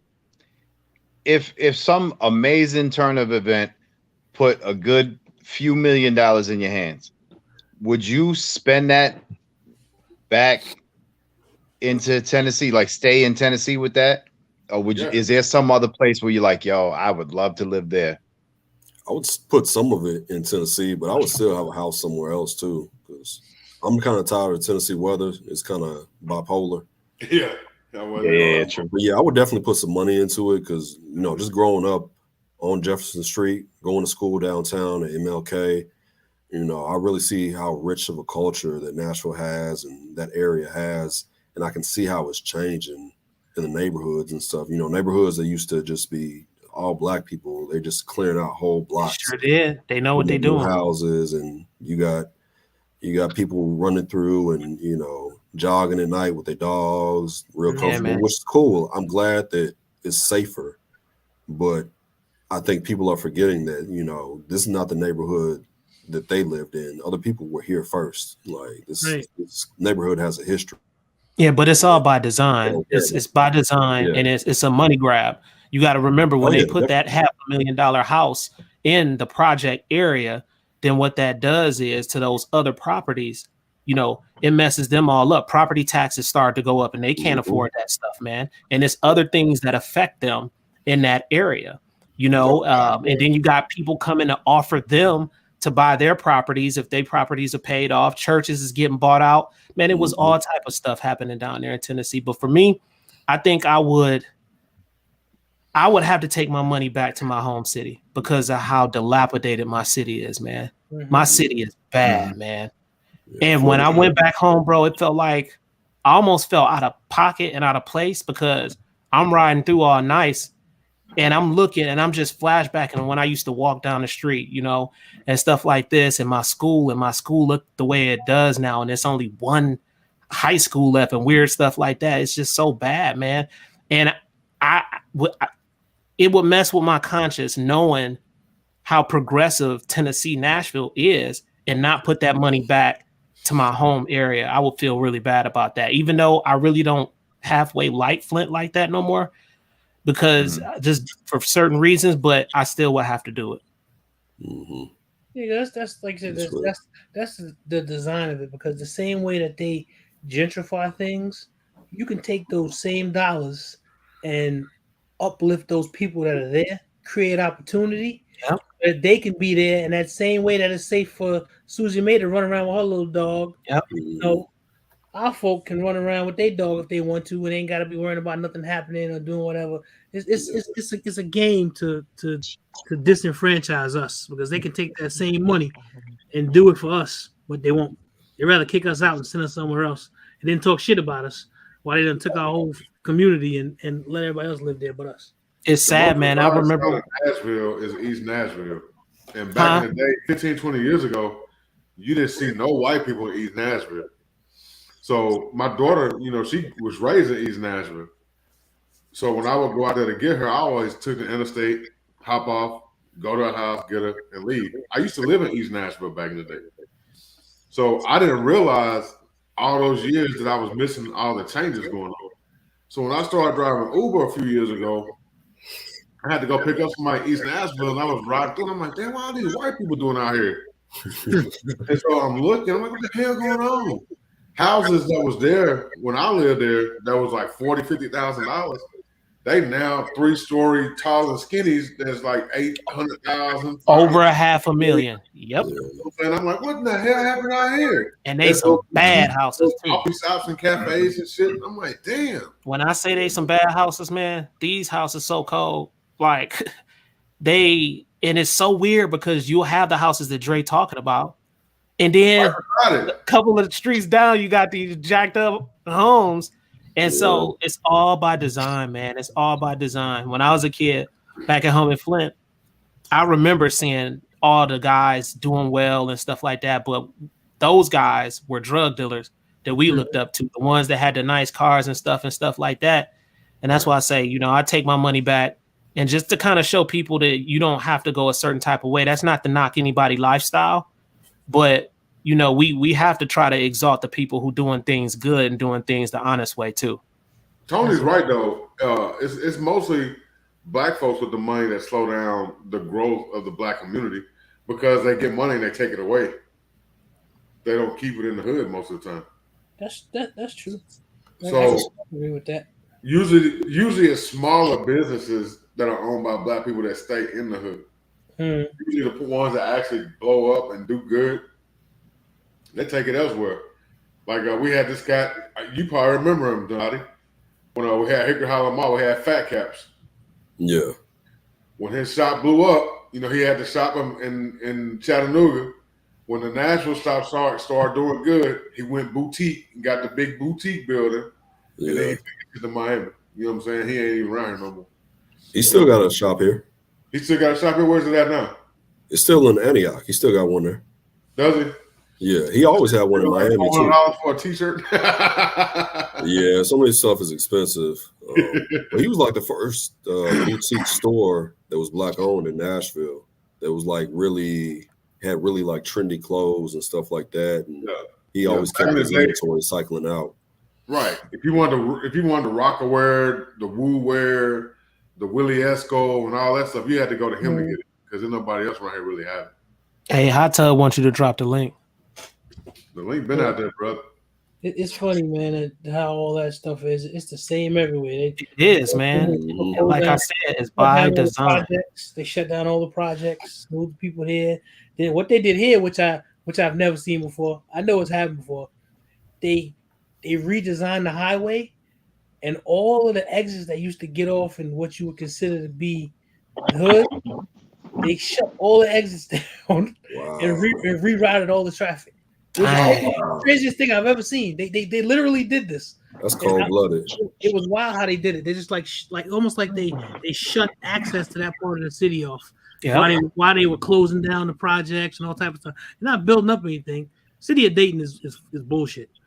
They wouldn't build up anything. They just redesigned the highway and everything so people didn't have to drive through it. So you can get off in different parts of the city that they were actually putting money into and things like that. It's the weirdest thing ever, man. How they do us. That's probably going to end up happening everywhere, man. What up, Hey, Dre? What up, man? I thought, what up? You see the Wonder Twins? These knuckleheads? Yeah. Hey, pretty, man. I'm getting FOMO now. What's happening, Dre? Lonnie said, I'm on my dog now. I'm on my puppy. They got some craziness going on here. And our gentrification is a little different. What it is now, Buckhead and the north side normally been like the wealthy area. Mm-hmm. Where them folks done got older, richer white people coming down from up north, moving them out. Wow. They're moving into our neighborhood, into the west side. They just built a big, nice park. It's almost comparable to Central Park. Middle of the hood on the west side. Got a lot of white folks moving in there, but those are the ones who can't afford to live on the north side. Okay. So they're complaining about the same thing. Well, we getting gentrified, but you turn around and gentrifying us. Yeah. And on the flip side, Atlanta's always been a city where, like, where my mama used to stay at, Cascade, you have every demographic of Black America out there. You have really rich Black folks, you had middle class Black folks, you had poor Black folks, all to stay in the same 1 mile radius, right around the corner from each other. Literally, you'll be $1 million homes, and then turn the corner, you're in the hood. Mm. That's kind of what keeps gentrification down with us, is that it's always been enough richer Black folks that will say, oh, if this is the move we making, we're moving there too. What's been happening lately, we getting the same thing. We're getting a lot of people from California, Illinois, and New York. And I'm not knocking y'all, but that's primarily where they're coming from. And they're moving into the neighborhood and running up property value. They'll buy a house for, like you say, $25,000, $50,000, tear it down, put up a new house, or do some renovations to it, run the property value up, run everybody up out of there, and just renovate those houses and rent them out. Yep. They rent them out for stupid high prices. Yep. Like the house ain't worth $100,000. They look terrible and they still pay top dollar. It's crazy. But so when we was trying to buy a house, before we rented the other house we was in, we would find a house we wanted. We put a bid in on it, put an offer in on it. And people from like out of state, like New York, California, Chicago, shit, they would come in and bid like 20, 30,000 over. Right. Like what we offer. I'm like, damn. And so like the one house we went in, like we really wanted that house. We went in 10 over on the offer. And somebody came in right behind us and went 30 over. And I'm like, that house is not worth that. And see, that's don't care. But to them it is, because where from that where they at, that's $1 million house, or they can't get that type of house. But I don't know if they understand. You fucking up our property value. See, he's right. In their mind, they thinking that they can go in and fix that home up too, which increases the property value of that home. So people know exactly what they're doing when they purchase those. A lot of times, something that I learned was a lot of times they'll spend all of that because they don't even want the house; they want the land. Right. So it's a tear down. You tear down the existing property. You know what the thing build up something else, like you said, that ends up being $1 million home. They put two properties on there now. A lot of those folks a lot of those folks buy into culture, because you could buy land anywhere, but they buy into culture, and what the culture is that they see is kind of the convenient culture, the Starbucks on the corner, walk to the this mart or walk to that mart or whatever. They buy into the culture because they could buy land on the outskirts of any city, but they want to have cornerstone land, you know. I think it's prime real estate is basically what they want. Yeah. That prime real estate is something else, and usually that's located in your downtown area, man. And it, like he said, it can be a trashy looking house, but if it's located in that area or the Brentwood area here in Nashville, them prices go crazy, man. And I'm like, I mean, them people in Brentwood and Bellevue here, they balling, bro. That's old money. Well, bro, that money, it's unbelievable. Some of them homes I've seen out there. I'm like, are you serious? Yeah. That's There's just one road going through. It'll bring you from Nashville over to Brentwood. It's called Concord Road, and when you drive through there, it's just nothing but mansions, bro. And then another thing, y'all. I don't know if y'all got this up north in New York and stuff like that, but what tripped me out when I came down here, man, and it almost made me feel so uncomfortable. I'm used to it now because there's so many different places named like that. But when you hear a street named Plantation and you got $1 million homes sitting on it, man, bruh, it make you feel some type of way. And I'm like, dang, this is crazy. Georgia got them, bro. Yeah. It's crazy, but it's some old money here, like pockets so deep, man. That's what the South is. The South is a lot of old money. Yeah. But you know what they doing? That's real strange that they doing here. They're tearing that, like you say, they tearing down. If you like out here, we got so much land, even in the city. You know, your house might be sitting on. It might be a small house, but it's sitting on like 1.5 acres. Mm-hmm. They'll take 2 or 3 of those houses, tear them down, and put up like townhouses, row houses. Yeah, they do. Put up like a whole neighborhood in what used to be like 2 or 3 houses. Mm-hmm. And it looked weird. And then they're charging to stay in the townhouse. They're charging like $400,000. Yep. Yeah. And it started to got certain areas in Atlanta that's looking like, you know, Baltimore or some parts of New York with the way the house look like that too in areas. Yeah.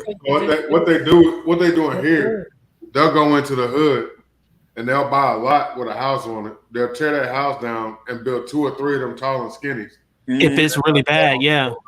Well, you want to know that that's what they're doing in Queens right now.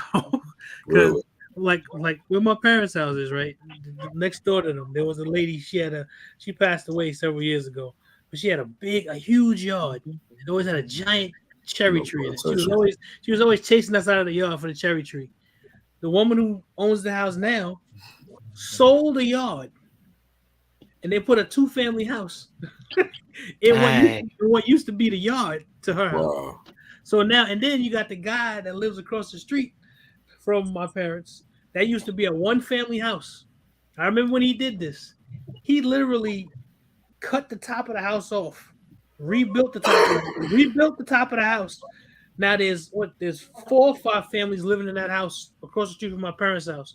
So you got a block that was technically designed for 1, 2, 3, 4, 5, 6 for 7 families, and you might have 10 to 12 families living on one block. So ain't nowhere to park. All types of shit that goes on. It's just, it makes living there like it's ridiculous. That's why it's way too many damn people. It's like Billy know what I'm talking about. Down on Sufton Boulevard, Billy, they built this high rise. It's like 40 stories, and they charging people $2,000, $2,500, $3,000 a month to live there. I heard about that. The people who live in those areas can't live there. So you got a building that costs however many millions of dollars to build, hundreds of millions of dollars, and it's like not even 50% full. Okay, so people moved out. They moved out of New York. I know during the pandemic, a lot of people moved out into Texas, into Tennessee. So now have they moved back? Because I heard the rents is so high there. Once you move out, you cannot move back. Yeah, you can't. To live in New York is kind of. I always wonder how people, because you can go get you like an upstairs apartment or a basement apartment, which is basically somebody's attic. Somebody will charge you $1,500 a month to live in that shit. With 1 bedroom, and you can touch the walls when you reach your hands out like this. I mean, it's crazy the way that's one of the reasons why I don't like it anymore. It's too many fucking people. They straight robbing, man. It's ridiculous. So you know what the new thing now? Let me ask both of y'all, since y'all from New York, because I see it happening other places, not just Georgia. I've seen it all throughout the South, actually. So y'all being from New York, y'all can answer this question to me. Why then, when you left that situation because of how it is, do a lot of them come down and do the exact same thing that they complain about that they left from? What do you mean? Like voting? The way that they vote? Is that what you referring to? No, how they build. That too, with a lot of them, but I'm not even talking about that. I'm talking about like the way the house, they'll come down here, those who have money complain about it. I hear them all the time. They'll come down here and say, I can't live in New York, it's too high. But then you go and pay $30,000, $40,000, in some cases $100,000 more than the house is worth to run the property value up here. Or you'll build, like, if you got enough money to build, they'll build the same type of houses that they complain about up there. One thing we got down south is abundance of, we got a lot of land. So it's no need for us to build like that. So I think that the only way to explain that is opportunist, and that's all it is. That entrepreneurial spirit, that the hustle mentality New Yorkers have, and if you got some money in your pocket, you're gonna go try to flip it, no matter where the fuck you go. And it's the conditions too. The conditions are different. It's the living in the city. I can only speak about living in New York City because that's where I'm from. It's a different way of living. The first thing that I had to learn when I moved here to Ohio, my brother told me this. He said, you gotta have to get that chip off your shoulder because this ain't the same. And you can tell there is and I tell Billy I talk about this. When I do go back home, when I hit the Verrazano, there was a certain switch that flips in my mind. Bang. You change, you're not the same person anymore. Because the traffic is different, the smell is different. You don't drive the same. Right. You turn into that person that you were when you were there. It's totally different, and that's why you move and you go somewhere, and you want to have what it was where you were, but you like the atmosphere where you are. So I may have a house that looks like the house I left from in New York City, but the conditions are different. The people around me are different. The people are nice. Every New Yorker has a chip on their shoulder. It's true. When you in it, you're like, hey, ain't no big deal. It's normal. But when you leave and you go back, you're like, why are these motherfuckers mad? Well, and I understand. That's the thing I couldn't understand. I still don't understand. Come down and enjoy. Just like we had a conversation some months ago. I told you, come down here, enjoy it. Hey, man, you're welcome to come.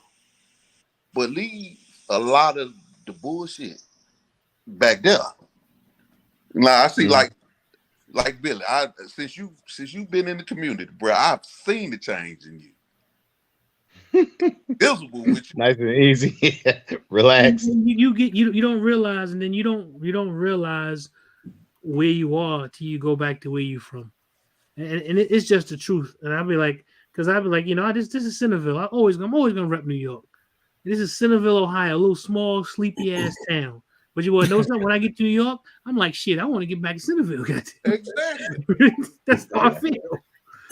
Look at Zach. I would, if Zach didn't have the accent, his whole demeanor would never scream New York. I've been here a long time now. I've been here almost 20 years. That's what I'm saying. There's a different way of living. There's a different way that you have to be. There's a certain way that you get conditioned living in the city like that. And then now it serves you well when you go to a smaller place, because you end up you a lion, you ain't a lamb. So it serves you well, but you enjoy being in that place because there's different pressures that you don't have to live on. That's why when you go back, the things you got to look at, the things you got to watch out for, it's certain stuff that I just don't have to deal with here that I would have to deal with there, which makes me not want to live there. So I'm kind of going somewhere with I'm gonna kind of leave it off at this. So everything that you enjoy about where you show up at, it should be incumbent upon you to help gatekeep that, so that it doesn't change into what you disliked about where you came from. I agree, but it's hard to fight certain things. I mean, it's hard to shake, especially when you live under a certain condition, and that's what you know. It's hard to shake that. This is the deal. It may take a person 20 years in order to get that shit out. This is exactly. That's what I was about to say. It may take a long time. So, for example, Hot Tub. Mm-hmm. I lived in Flint. I moved down here basically when I was around 18 years old, right? Mm-hmm. When I first came to Nashville, I couldn't believe I was even doing it, to be honest with you. Totally different culture, totally different everything. Matter of fact, I saw my first Confederate flag on a truck when I came here, and I was like, oh my God. Like, it was way different. And so it takes time to get acclimated to culture because it's a totally different culture. You meet new people. I had never seen this many Caucasian people in my life because I grew up in an African-American community. So that opened up the door for a whole bunch of other opportunities and awesome things. And I was able to learn. I learned those people, and I learned how awesome a lot of those people actually are, and that there's a stigma about a lot of things that we don't understand because we're not in the culture. Mm-hmm. But once you get in there and you start understanding it, then you like, okay, now I kind of understand a little bit better, and then I'm able to acclimate a lot better in that area or understand.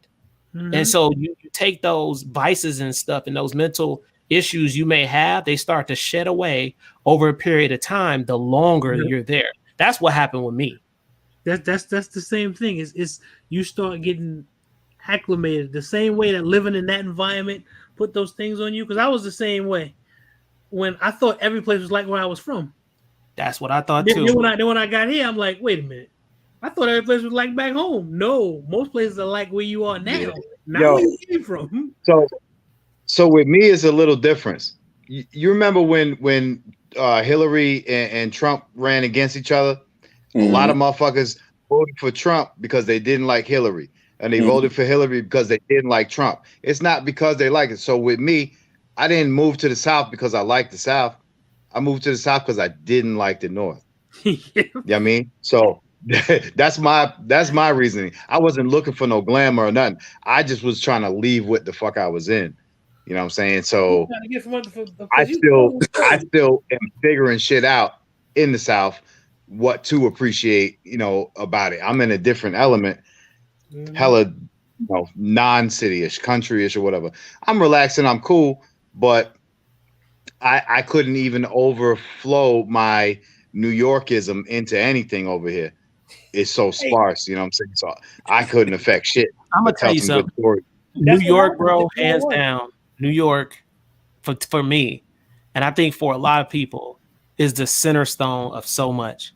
I mean, when you look at our culture and where hip hop and rap came from, I love hip hop and rap, and just the essence of that. New York is at the pinnacle, and I think for so long, New York had ruled for so long in that sector, and then the South and came and took over, and it's been a wrap ever since. Like, and so now it's one of those things to where I think it always been, just culturally speaking, a small little beef between the North and the South. I know for a fact, because when I was up north, we used to dog people that was in the South. I'm gonna just be honest with you. Even at school, man, they had a hard time at school, bro. Like, real talk, getting into fights with people all the time. And thinking back on that, I feel so ashamed and so stupid about that, man, because it was silly and it was dumb and it was just tribalism type stuff, you know. It's when true, you it's true, Hot Tub, you laugh, but it's true. You No, there's a certain, ain't lying, bro. there's Like, a certain way that yes, there's a certain real way talk, bro. We used to dog the country people at our school. I'm from New York. This nigga talking about he from North Carolina, he from Georgia, Alabama. It was bad, bro. It was bad. That's how sad. You think. That's how you think. But then when you get older and you get outside of that and you start learning the culture of other people, you be like, man, some of the stuff that I thought was great was bullshit. Yeah, straight bull. I was thinking something was wrong with these guys and wasn't nothing wrong with them at all. But that comes with time and maturity. Yeah. I guess I'm asking this because, like I said, I've been around the world. But the way we was brought up is, all right, what's your rules of where y'all at? Mm-hmm. We in your house, we'll abide by your rules. But that that grace was never shown, for the most part, for people moving from. It's not just New York. Now I don't want to make it about New York, because it's not. But it's about 5 places that I know of that's around this country that they moved down south, and it's the attitude that comes along with it. Mm-hmm. I come down here, I'm finna run y'all. It's tough guys everywhere you go. So you might have been something where you were, but not down here. But it's not even a matter of being tough. Just respect somebody else's house. Yeah, because that's but I'm gonna tell you something. That's the attitude that you living in a place where there's always pressure. There's always something going on. Stuff never stops. There's always something happening. There's a certain way that you start to live. And when you move into a place where things are slower, things are calmer, it gives you a certain feel of empowerment too. Because you're like, yo, I'm used to pressure all the time. Now I'm in this slow place. I can come here and run this motherfucker. That's how you think. But people look at people in the South like they're slow up north. Like, I had to tell my cousins, because they live in a little town, and like, oh yeah, you going back to the country. I was like, bro, I live in the city, bro. Bro, it's so far from the truth, bro. They are not slow. I'm telling you now, they are not, bro. They're not slow at all. They are not slow. You can't go down there with that mentality. You will get messed up. You learn that over time when you meet different people and you go through different things. When you live in that environment, they make you believe it when you live in that environment. But then when you get outside of it and you start, you're like, wait a minute. Yeah. This ain't what I thought it was. Yeah. When people think about the South, they picture, like, when everybody was going to come here for the meetup, everybody was picturing a bunch of hillbillies wearing straw hats. You know what I'm saying? So, yeah, they thought everybody was going to have 3 possible teeth. I did be walking around. I did see a few of those, though. There was a couple of that. You will see some. But that's not what it's all about. Yeah, you know, so you mess around. It's been a lot of cats that come here from other cities and like, oh yeah, Nashville, y'all a bunch of country bumpkins, and they take a good country ass whoop and take their ass back home. And that's the thing that you have to learn. Like Hot Tub said, you learn to respect where you're going. And then I'm saying, just being from the city, there's a certain way that you are built that is bred into you, man. It's because it's dog eat dog all the time. So you have to learn to not be that thing when you get to a place where you look at and you're like, okay, this is slow as fuck. There's nothing going on here. I'm at a place where I come from a place where everything is going on all the time. So you're thinking, yo, I can handle anything here because everything is small and it's little. And you don't know till you run into the cats that, okay, they know how to maneuver in that system where you are now. And it's totally different. It's just, there's no excuse for it, I tell. It just is what it is. It takes time for it to grow out of you. That's all it is. And it's crazy because I've seen this wave. There's definitely some cultural differences. Yeah, I've seen it wave after wave. I mean, it started for Atlanta. It started in the 80s when what we call the Miami boys came up there with the same mentality. They ain't here no more. Then you had a wave of New Yorkers came in there with the same mentality. Some of them still here, some of them ain't still here. Mm-hmm. New Orleans came down.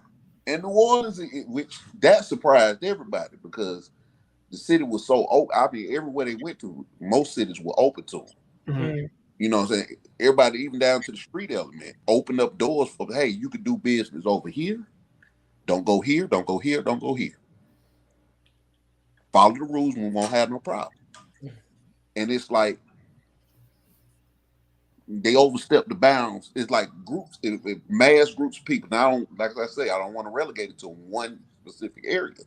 But it seems like when you have a mass migration of a lot of people from from the same area, they come with a takeover mentality until they're shown that that's not acceptable behavior in the city. Let me ask you a question. Billy, what you gotta say, Billy? I see it coming because you know I'm not from this planet, so I'm telepathic. I see it coming. If just a thought, do you think Atlanta would continue to be as successful without the cultural influence and the financial influence of larger cities? Well, let's look at it.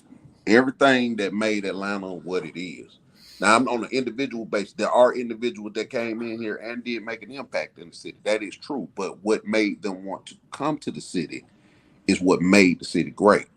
Now, I'm not saying you can't add to the legacy of the established city. You know, we take pride in the fact that this was done. This hadn't been done, but maybe two other places, DC and Detroit, was being done. And we pride ourselves on that. We try to keep it the way it is. You can make as much money as you want to out here. You can much in. It's so much opportunity in the city of Atlanta, ain't even funny. But it won't be if we don't gatekeep it. And we've done that justice over the past 50 years or so. Well, since we took control of the city, we protect. We're really protective of it. There's a reason why you got the business airport in the world here. It's a reason why it's one of the biggest airports. It is the biggest airport in the United States here. And this is a hub for international travel. It's a hub for international business. If you black and have something going for yourself, bro, you can do wonders in here because ain't nobody gonna stop you. But the only way that continues if everybody adopts the same mindset. You know what I'm saying? That we appreciate the opportunity that was given. We're going to extend the opportunity to others. And we're not going to do anything detrimental to the city or to the culture that built this city. But see, that has... So... Go ahead. So here's this thought, because, you know, my brother live around the corner from where your mom is. And I get to see, you know, at Cascade, for example, that I think a lot of the opportunity only shows up because somebody dropped the ball on that, you know, the old time money or the old owners, not bad upkeep. Somebody dropped the ball low enough for somebody else with money to come scoop it up. You know what I'm saying? So if the city was well maintained and taken care of, that would be the gatekeeper right there. It wouldn't allow other influence to come in. But that's the thing, Billy. We take Cascade for example. There's not a whole lot of dilapidation on Cascade. Old money is still on Cascade. There's a lot of old money still on Cascade. There's a lot of political power still on Cascade. You may have pockets of hood there, but like I say, they coexist because they understood. The rich people that stay right there in them same communities understood we can't let the poorest of us slip too far, because if we do, it's detrimental to us and the wealth that we've established. Because when people get hungry enough, hey, the wolves gonna go hunting. They're gonna hunt where it's closest to them. That's what keeps the city on the even keel. Is that we stay so close, in close proximity to one another. I got to do what benefits me. And if what benefits me, by extension, benefits these people. Well, then by all means, let it benefit them. There's not we don't operate for the most part under individual mindset. It's more of a group mentality. I'm gonna do what's best for the group. That's what made the city successful. We had an outstanding mayor that understood that. Maynard Jackson. That man almost single-handedly made the city what it is. We understand it's a lot of history. It's a lot of fights that had to be fought for us to be in a position to be in control of our own city. And the reputation that the city has gotten over the years is very unfair because it's not what y'all think it is. But a lot of people fought for us to have control of a major metropolitan city, and to not only have that, but to keep it relatively scandal-free-ish. You know, to where nobody has ever been able to come in and say, y'all don't know how to run your own city, we're going to take it back from you. Like they did in Detroit.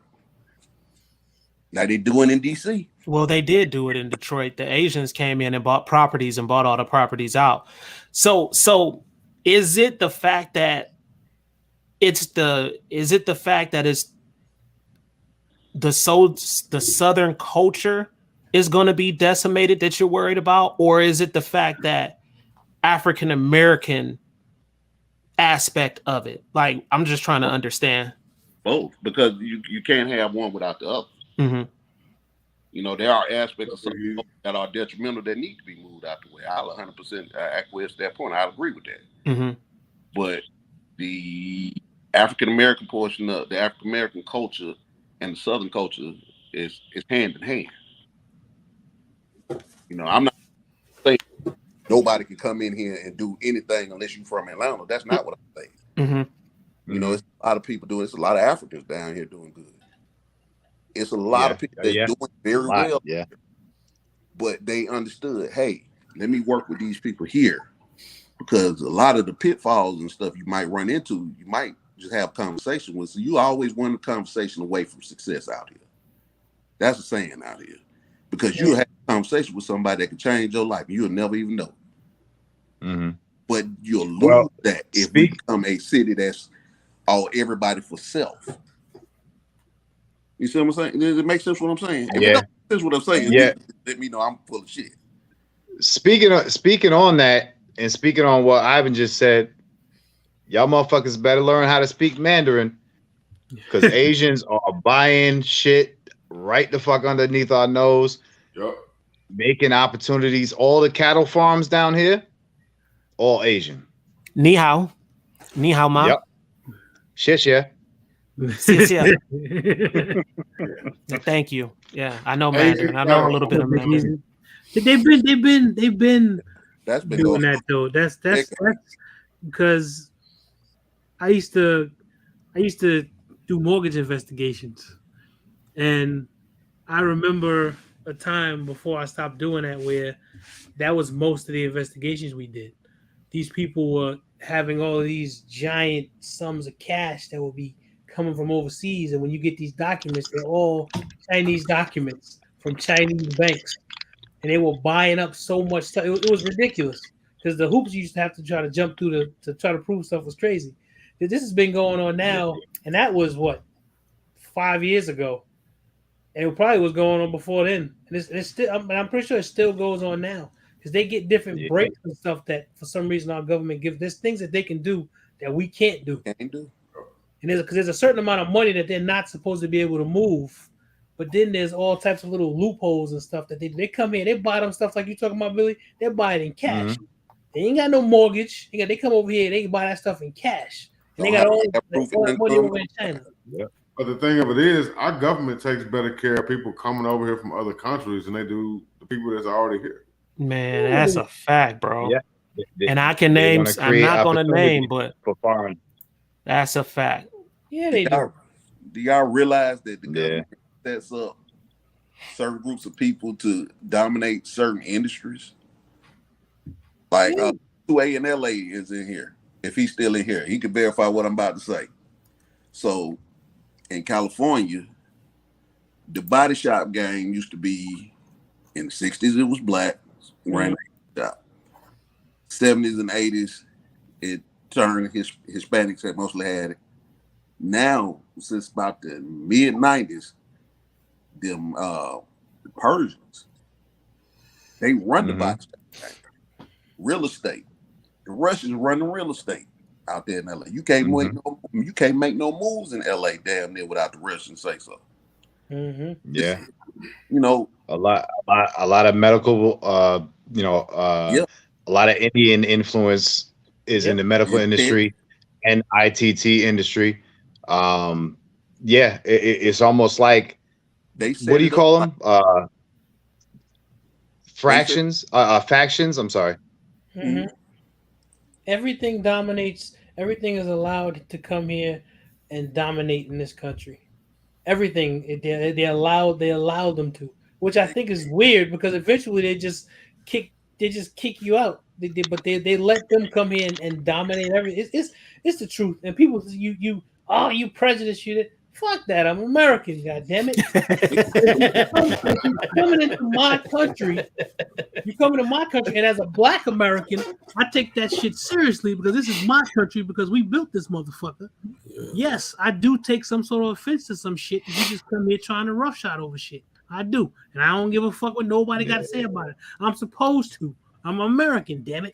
I'm supposed to care about what goes on here with my folk. They let them come here and run roughhouse over and do whatever the fuck they want, and that's bullshit. And I've said this before. It's nothing stopping us from doing the same. Well, it is. It's things that hinder us from doing the same thing, but it's nothing really stopping us from doing the same thing. We're our own hindrance. Yeah, I'm a big advocate of trades. If everybody's going to the tech sector, that leaves the industry wide open. You got water prices in every major Black city. Carbon Q had a dude, Moses West, on that came up with a solution. But we got to start pushing our kids towards these industries that may have been looked down upon for decades, but they very profitable. A plumber make a lot of money. A plumber makes like $150,000 a year. You know what I'm saying? Trades make money. Electricians. I got partners that do electricity. He makes like $200,000 a year. He's gonna get dirty. It's not a glamorous job. But these trades pay. But we have been conditioned to push your kids to college. Every child ain't that sharp for college. And then we got to be honest about that. And if they got the aptitude to use their hands, let them push them towards something. Put them in an apprenticeship program that they can make six-figure money and dominate a field, and they have a good living off of. When I think back, there was a point where I had a choice. I could have been an auto mechanic, or I could have been a computer guy. I was like, I don't want to do all that shit. My ass should be a mechanic today. I'd be paid. Gardner, what's going on? That was a bad decision, and that's the thing. It's about pushing. That's what my saying. Pushing you to college. You don't want to go to college. If you want to go, fine, okay. If you don't want to go, you want to do something with your hands. You want to go, like you say, be an electrician, be a plumber. Those things are always going to be in demand. Go learn how to fix cars and shit and stuff like that. That's stuff that's always going to be a way. Even if I ain't working for somebody, I can have a hustle. It's gonna make me some money. Yeah. And those trades all have a side hustle. And that side hustle will be better than somebody's regular job. That's right. Because I'm gonna tell you, as a college graduate, I tell a lot of people, go get a trade. Like, don't just go to college because somebody told you to do it, because it is a trap. They want you to go to college, run up a bunch of loans, and if you graduate, you're gonna be in debt. If you don't graduate, you're gonna be in debt. That's the real trap there, to keep you in debt. And you go work for a job, and they tell you you're gonna get a good job. You start off making $30,000-$40,000 a year. That's not that much money at all, bro. You could have went and got a trade, started your own business, started making your own money. You won't have any debt, and then you can go to school for something. I got a Mexican homeboy, and he complains about that with his kids now. He was like, "Hey man, I came up under this landscape." He said, "This is what I make a pretty good living doing this. Put 2 kids through college. Both of his kids went to college. Neither one of them want to take up any inkling of the family business. Mhm. They went to college, ran up hundreds of $1,000s in debt to come out and make $40,000 a year. Yeah. Right. And he complains about that. It's not just us. That's Yeah. that's a trap, man. You know what I'm saying? Trap. American society. Yeah. See, Sunday View Fishing just said something. See, this is the deal. It's American society. Remember, America was established on debt. That's how this country runs. When I worked in the bank the 4 years that I did, I learned so much and I saw too much. And let me tell you right now, the millions that I saw in multiple accounts, when I tell you unreal and unbelievable, but guess what? They had debt and they knew how to use the debt and flip the debt. Mhm. So it's about taking that debt, understanding, what you're paying on that actual debt and turn that shit around, flip it quick enough to pay that damn loan off. That's what a lot of these rich dudes is doing. And it's sad because a lot of the banks are letting people come into the bank, get approved, get all that money, and then they can establish and do things and then flip that money. But you got to have a good business plan with that too. A lot of us fail because we don't have the business plan established. We want the money, but we really don't know how to flip the money in a timely manner to be able to flip it, get it back, right? And then invest it in other areas to make more money off of it. It's a game, man. And I'm telling you, when I worked at the bank, I seen the game, and it's a dirty game. But a lot of us don't understand it. We don't. But debt is not bad. It's about how you use the debt. You have to teach your children financial literacy in order for them to understand these things and be able to properly manage money and Correct. not just work to pay bills, and work to quote unquote save money, because putting money in a savings account ain't gonna do nothing for you. Man, 0.01%? That ain't crap, man. That ain't you're crap, just helping man. the bank. You're helping them to supply more loans. That's it. And they supplying loans to specific people, bro. I'm telling you, I worked there. I saw too much. And so, like I said, it's a dirty, dirty, dirty game, man. It really, really is. But that's why you just have to know what to do. It's okay to establish and to get that debt, but just have a business plan on how you're going to flip that money. How you going to flip that money from that debt? Pay it back. And then once you pay it back, your credit starts to go up from that. It's a game plan from it. But a lot of people don't understand how to do it. And a lot of us get caught up when we do get the loan. We can't pay the loan back because we didn't have the proper right type of business plan in the first place. Yeah. We get jammed up. I'm going to tell you something. Now, my experience down here might be a little different. I've seen a lot of people get those opportunities. Most of them got the opportunity going through the black banks and getting their loans. But once they got the loan, they were able to grow their businesses fairly quickly and repay those loans fairly quickly.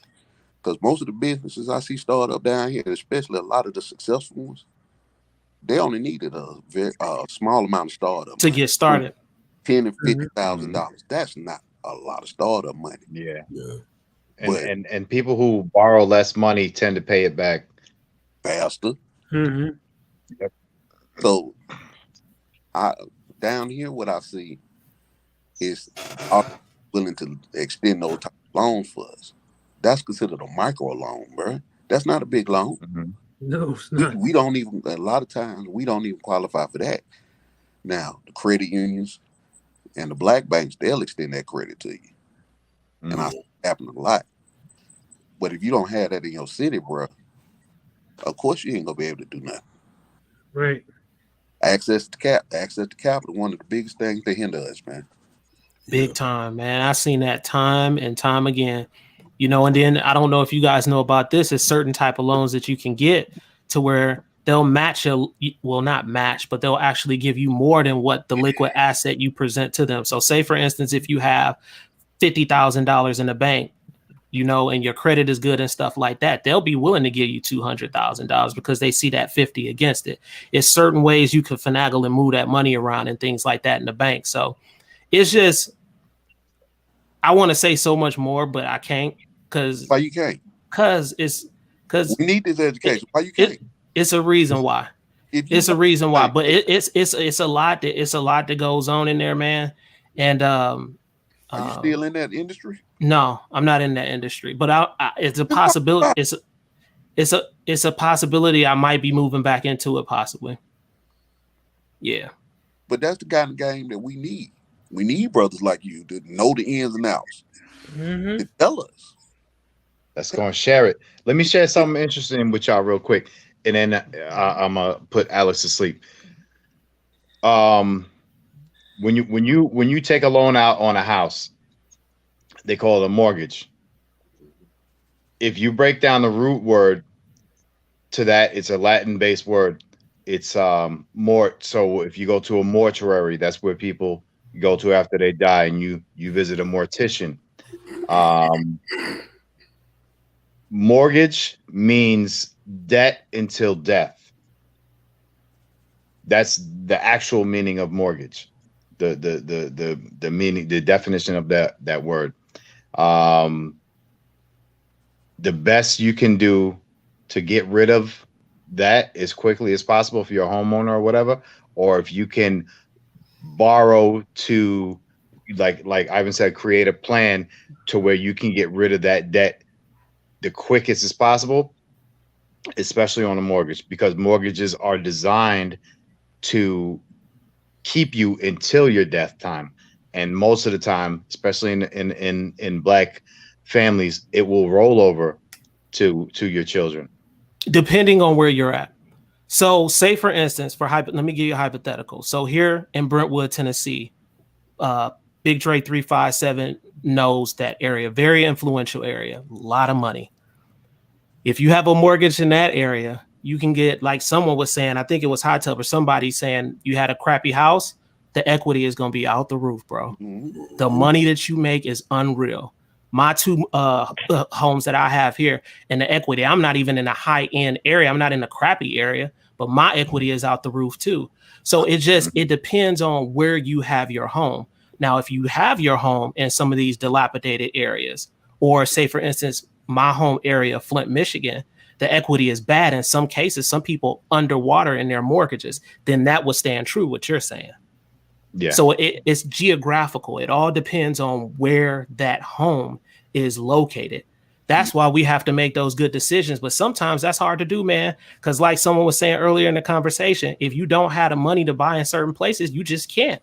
You just stuck. Yeah, you just stuck. But you know, if you have the money, it's good to do that research to find out, because it's so unfair, man. And do the research on what's called redlining, bro. When I was in the bank and I learned about redlining, I said that was the dirtiest shit I ever saw in history. They still redline. They still redline today. They just shit.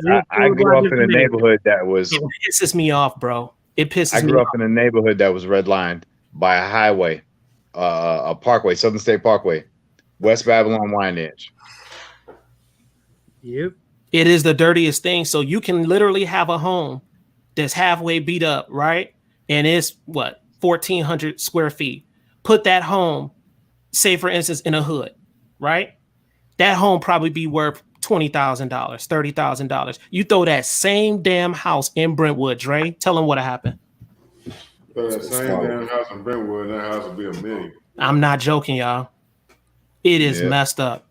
It's like Brentwood is where, like, when like celebrities say, you hear celebrities say, "Oh, I live in Nashville." No, they live in Brentwood, or they live in Bellevue. Well, they live in White House because it's familiar to the masses. Yeah, it'd be that way. Well, they did that. All right, y'all. Yo, I gotta go to bed, y'all. All right, Billy. Be good, all right, Billy. Good talking with you, Billy. Peace, bro. Peace. They did Brentwood that. Is like. I'm in the neighborhood now that they were gentrifying this whole area. If you look outside my neighborhood, they're building a high-end neighborhood behind me. You got one about half a mile down the street. Everything else around us is hood. But we bought in 2011 during the housing crash, and they were just trying to get rid of these houses that they had built. Mm-hmm. So you had a lot of Black people that may have lost property in the city, came out here, snatched these properties up for less than $200,000. All of our houses sitting on like $450,000, $500,000 now. Mm-hmm. We got buku equity. Man, that equity, I'm telling you, y'all, they making a killing. Y'all, you know, some of the richest people in the world, they don't play with stocks. They play with properties, bro. And Mhm. equity. It's so much money in that junk, man. It's ridiculous. It's ridiculous. It's crazy out here, man. Like when you I look at the house I grew up in. So my grandfather and my uncles built that house. So my grandmother sold it. She sold it in 94, 95, 95, I think. She sold it, the whole property. It was 3 houses on there. She sold the whole property for $12,000. Wow. The people that bought the property, they lived in the small house, shelled and gutted the big house, completely remodeled it and redid it. And then when they got divorced, the husband was able to keep the house because the wife just left. So he kept the house and he had the kids. So after a couple of years, he turned around and he sold it to this white guy that owned a big marble stone company, whatever. Mm-hmm. That guy bought it from him for $240,000. And then he turned around and sold it to a company that built a storage facility on it. They bought it from him for $2.2 million. Making a killing, bro. Easiest hustle. Well, it's crazy. You need a second channel, bro, because you teach it. Hey, man, people will come to you. Yeah. Mm-hmm. A lot of people want to know this. There's a lot of people that don't know, that want to know. Don't know who to go to ask for it. It's true. And if you have that knowledge, man, it's incumbent upon you to share. Right. I've always been interested in how people get into real estate and they buy properties and they're able to fix up these properties or rent these properties out and not use any of their own money or Yep. like how are you doing that? What are you doing where you're using somebody else's stuff to buy your house that you're renovating to resell? So how do you do that? Sometimes you get investors, like just a private investor, somebody who wants to basically give the money that they have as capital and allow you to use it to build up your business. I appreciate that, Jimmy Lee. Yeah, appreciate that. Oh, wee. Brother. Other people can also go to the bank if they've got good credit and they also have some equity or, you know, some type of assets to borrow against, and they can just borrow the money. And they but what I'm saying, bro, is like there are people out here that are doing this and not using their money, their credit, their equity. So whose are you using? Borrowing against the business in a lot of cases. Come into it as like a real estate investment firm. Yeah. They're able to borrow the money off the business, not their personal money. That gives them access to a larger line of credit. Mm-hmm. Yeah, I feel you. Like, so I have a business. Mm-hmm. Every time I try and borrow money for my business or get money for my business, any account that I open for the business, they want my personal attached with it. So how are you doing this and not using none of your personal? You have to build up your business credit first before they're going to let you borrow against your business. And are you a sole proprietor or are you a LLC or what are you? Yeah. Huh? I'm an LLC. Even as an LLC, when I go fill out paperwork, I put in the business information. The next thing pops up is your personal guarantee. Exactly. Now, I'm gonna hit you to something, Dre. You can buy a business for about $10,000 with an established line of credit. And you can borrow off that business that you bought for maybe 10 bands. You can buy them as little as 10 bands, but they go up in price. Right. You can borrow off that. I can understand that. But what I'm saying is, and I feel what y'all saying, but there are cats out here, and there's a guy I've been wanting to watch his channel. I need to start watching his channel. His whole thing is, I'm going to show you how to start flipping houses or property and not use none of your shit. He got you.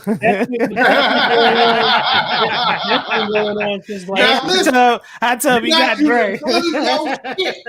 It's been going on since like the late Dre, 80s, man. They had guys that used to do that told stuff. you a way to do it. Like these guys used like Tom Vu and these Hey, other what's guys up, used to Jay? come on late night. That was their thing. We're gonna teach you how to get these properties and not use none of your own money. So it's a place. They got in trouble for this shit, but it ain't.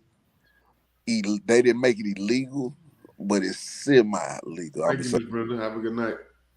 It's out of these companies out of Utah. Mentos said sound like a scam. Yeah, yep. It's not a scam, bro. It's My man do said it get every your day. DUNS number.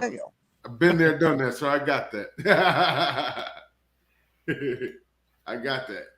I know a lot of and I'm gonna tell some shit without telling some shit, but I know a lot of people with some dirty money that cleaned up their money. They just bought a business that was already established, that had reports and everything, and they rolled that money and they was able to get business loans off that business. They didn't do shit with that business, but pretty much launder money. And like I say, it's legal-ish because the state that the business is registered in is legal there. Okay. And it's a lot of shit I can go into detail on it. But I tell you gotta share this part of the community. I'm back at you, Brett. No. That you see doing that, that's the route they went to. Let's see what G.R.A.V.I.T.E.E talking about, y'all. Go ahead, Dre. He dropped it. So Jay's talking about a DUNS number. I don't know. Everybody, I know Ivan's gonna know what it is. No, Zach's gonna know. Everybody out here in the chat might not know, but a DUNS number is basically like a social security number for your business. Mm-hmm. Yeah. That's where your credit score comes from for your business. But what I think everybody is missing is there's a guy that used to be on TV that had a show renovating houses. He didn't go buy another business and borrow money on that business. He didn't use his personal credit. He didn't use his business credit. He used somebody else's money and credit to buy his first property to start his company. That's what maybe they were in partnership. Maybe that may be, but it's like he'll go around the country. He used to do seminars. That's what I'm trying to figure out. Like these guys will tell you, buy your first rental property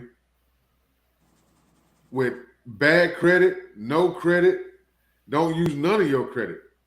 No credit. You don't use none of your personal stuff or nothing associated with you as far as to go borrow money from a bank or nothing. That's what they say.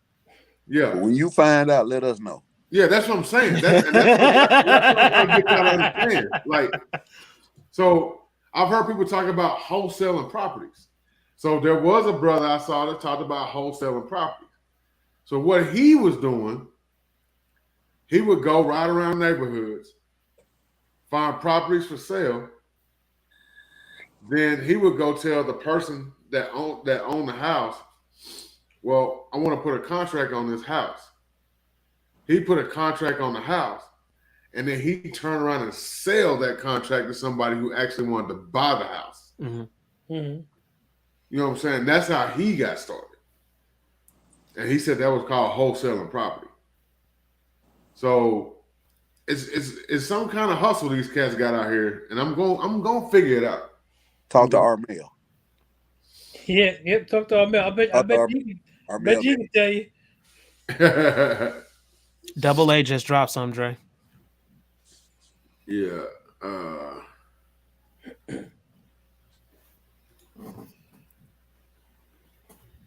He said he's doing HUD homes. There are loans based on improved value, and that money sits in escrow and released during renovation. If you're doing work as a contractor, you get paid. Mm-hmm. Yeah, that's not. That's something different. Yeah, that's something different. That's not what this guy's doing. It's like talk to Armel's wife. Armel, I think that's what she does. Mm-hmm. The wholesale properties. Yeah. She can really break it down to you. Is she out there in the chats? No. Is Armel? Y'all seen Armel tonight? I'm looking at the comments. I You- don't see. No, she not out here. Yeah.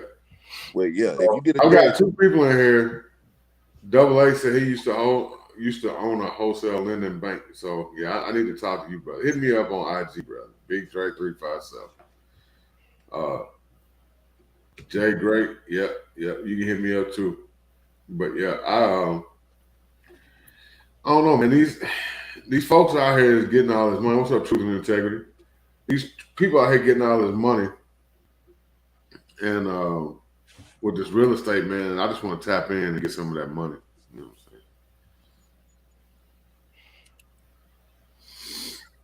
I'm saying? hey man, that might be a topic a good topic for a show, bro. Yeah, they tapped in with us today. You right, Hot Tub, because people was paying attention like that whole time. I was like, dang, we talking about homes and people like this junk. It's a lane for it, bro. It ain't always got to be about 2-way. Yeah. It's a whole lane. My channel is not, well, my live, not my channel, but my lives are not just 2A lives. My live I'm not saying it's Raw and Uncut. It's we talk about everything. That's why I have people, Sunday View, he's a fisher. You know what I'm saying? He don't, you know what I'm saying? And we talk about whatever over here. My live is not dedicated to 2A. My live is dedicated to conversation. So you can talk about whatever you want to, say whatever you want. I don't care. You want to cuss. I don't care. Hot Tub, was you just talking about like something like separate? Was you talking about like if you totally do like something separate, or what was you saying? Like, yeah, like if you was looking, if you had that kind of knowledge, do a separate channel. That's what he's saying. Yeah. Separate. And you know, it's funny you mentioned that, because I don't know if some of you guys know, but YouTube actually pays more. The CPMs and stuff like that is way higher in the financial sector. Like, and they pay top dollar to those people on here teaching with finances. And I was like, dang, that's crazy. Like, they pay them very well on YouTube. And you know, and there's some people out there that's spewing some bad stuff too. I ain't gonna name no names, but it's a big YouTuber on there finessing people. And he one of our people, and he finessing people, man. And it's just, you know, for his crowd, they don't know any better. And it's kind of sad, but I'm not a hater, because he capitalizing off of it and he making a lot of money doing it too. Yeah, but if he ripped people off, hard money lender. I've heard man. It was a one guy, Tart Musa or something like that. He used to be on HGTV. He used to use hard money to buy some of their projects that they renovated and flipped. You talking about what was his name? Torque or Torque Musa or whatever his name is. Yeah, he used hard money loans. Yeah. But you got, like you said, you got a certain deadline to pay that money back. You got like 3 to 6 months to pay it back. And if you don't pay it back, they take possession of the property. Yeah, they be stressing out over getting them homes flipped, like getting it renovated, getting somebody to buy it as quick as possible. Yeah. But once you do, that cash is so nice. Them flips can be good. Yeah, I got some partners. They do an investment group. Instead of them going in there with one person using their credit, everybody they'll rally around whoever got the best credit at the time. Put maybe $10,000-$15,000 a piece up, buy the property, do the renovation, and split the money. Yeah, it's one of the young dudes at Cars and Coffee that's doing that, and he doing pretty good at it right now. It's a slower hustle, but I mean, you can make a living off of a really good living off of that. You just got to have a solid team with you. Yeah. You definitely got to trust people, because you don't get somebody 10, 15,000 or more. I'm running up on you, boy. That money ain't right. Well, that's a big problem that we have now. Is trusting one another. Man. Yeah. And we got to. I'm sorry, but we got to get out that mindset. Yeah, we do. You got to. Some people got to stop finessing too. Yeah, I was just finna say that. You got to do square business. Yeah. But I mean, if they in your circle, you should know what kind of business they do anyway. This is true, but some people will surprise you, bro. I've seen people that you think are on the straight and narrow will come down to that money, man. You can't tell what they're gonna do sometimes, man. Can't do it with a handshake. Contracts. Oh, yeah. Everything in writing. For sure. Put everything on paper. Put your name on this line right here. You know, the friendship be damn. I want to be able to take you to court if you fuck me. Exactly. Oh, yeah. I had to leave a friend's business because they didn't want to put me on the paperwork. I was like, I'm not working just to work for you, bro. Right. Yeah. I don't know, man. It's so many ways to make money out here. There's no reason why. When somebody tells me that they broke and they can't find no job, I'm like, you lying.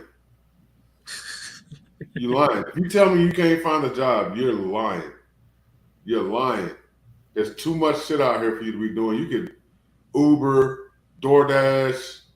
You know, you can go out here and work at McDonald's paying $15 an hour now. Hell, when I was going up, McDonald's paying $7.50. They Hey, man, can't find a job they want. That's what the problem is. Yeah. I'm gonna tell a lot of people too. It's a lot of slept on industries. I come out the insurance industry, and here in Georgia, insurance pays money. You don't need a college degree. It is literally a class. That's a week-long class. Take the state test, get certified, and you come in the door making $70,000-$80,000.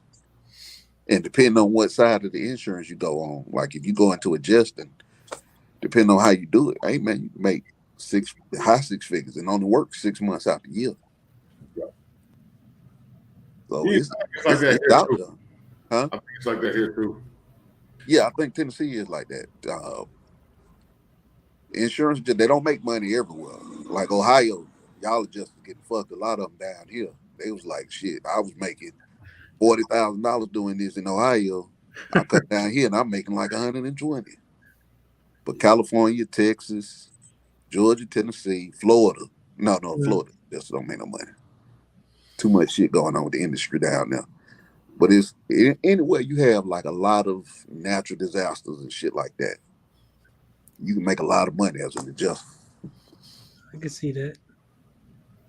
You definitely they throwing some good knowledge out there right now. So Queen, you know, she's a partner in a construction restoration company, and she, like with all these winter storms we just had, they making a killing right now. Man, I missed out on the one in that ice storm in Texas. Yeah. That stuff was so bad. They was paying adjusters like $2,000 a house. Wow. A house. You go out there, assess the damage, $2,000 plus per diem. Plus they were covering your room and board just to go out there, and they had them out there for like 6 months. And you missed it. I missed that one. I missed Puerto Rico too. Puerto Rico, 6 months out there. My partner went out there. He made like $140,000. Then was that after the earthquake or the hurricane? Hurricane, yeah. But if you're a traveling adjuster, oh man, you can make a killing. Especially if you're in one of those states where certain states your license is accepted everywhere. Georgia's one of them. California's one of them. I think Texas is one of them. Okay. I forget the other states, but if you're in one of those states where your life, and you just look it up, or if you're looking to get into the industry, go to one of those states and take the exam, because your license can transfer back to your state and you can use it nationwide, or you can get into the federal side and work for FEMA. If you just want to work for somebody, FEMA pay you $70,000 a year. I know when Katrina hit New Orleans, my boy Justin, his daddy owned a dump truck. He went down there for like 6 months. The whole time he was down there, he was making like 10, 11 bands a month, just driving dump truck loads. He would go, they'd fill up his truck, he'd drive it, dump it, come back, get another load. He did that for like 6 months. $2, 10, 11 bands a month. $2 knows my cousin. My cousin went down there doing all that Katrina shit, just hauling cars. Yeah. He was hauling from New Orleans to New Jersey.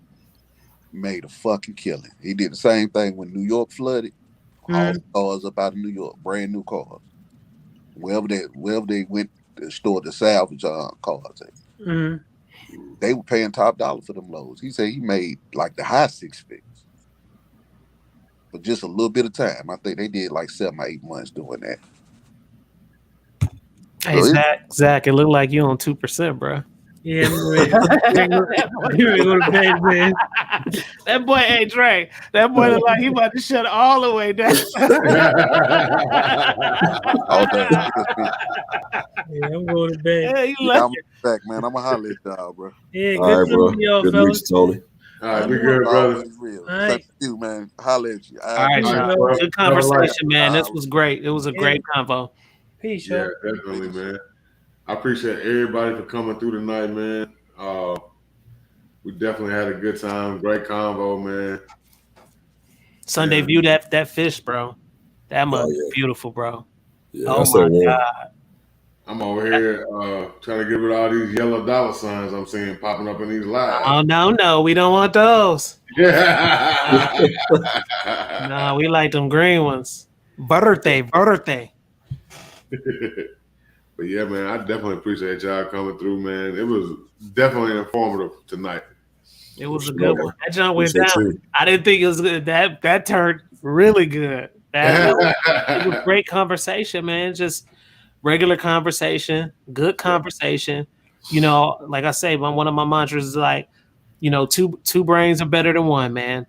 And when you can get different great people, you know, in the conversation and stuff like that, you learn things. And then the chats is beyond amazing to me because you get people out there that's, you know, really informed and they drop their information and we all learn from each other, man. And so that's what it's about. Like my mind is so open to learn from anyone as long as your information is good information. I'm willing to learn from it, man. Appreciate you, fam. Look at that, man. Look at that. Wait, Dre, how many of them did you get tonight, bro? We need to keep track because they've been dropping them today. Yeah, it was 3. Yeah. It came from Yoki.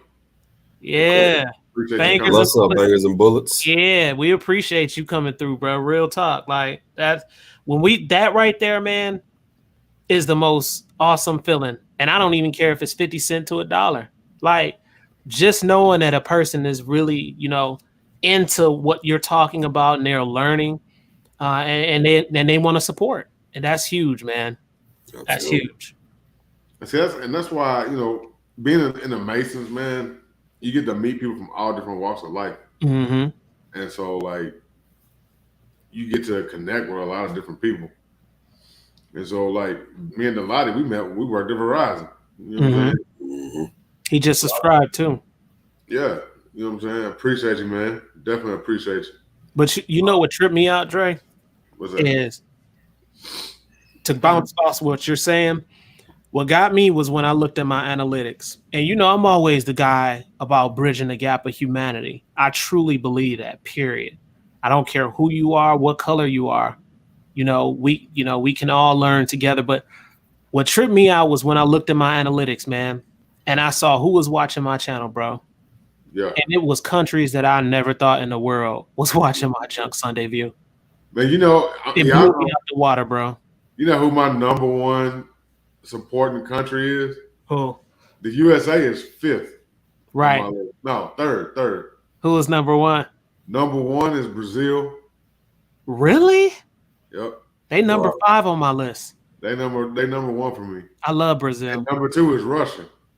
Wow. Now listen, it's deep. Russia is number 3 on mine.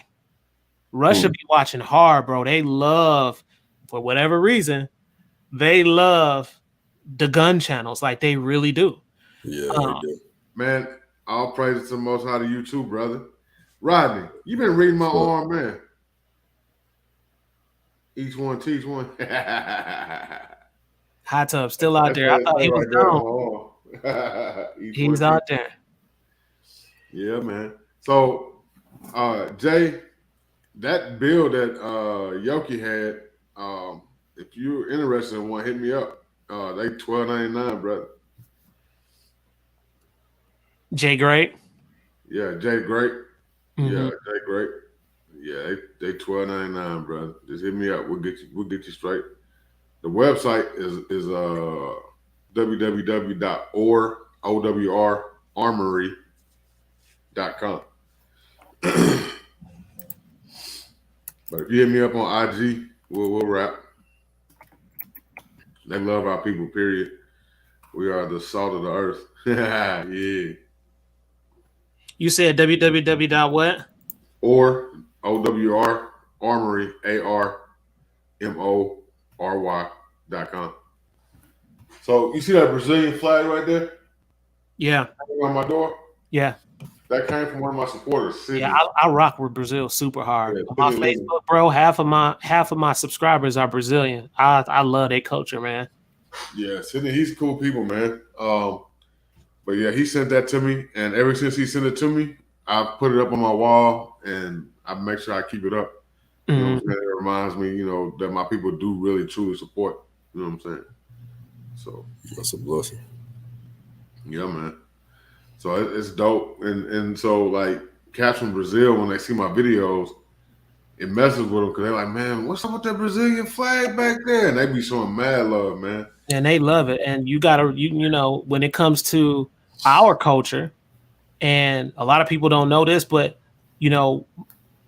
most of the Africans that had to circumnavigate the globe over there to Brazil at that time, they are direct descendants with us, man. Oh yeah.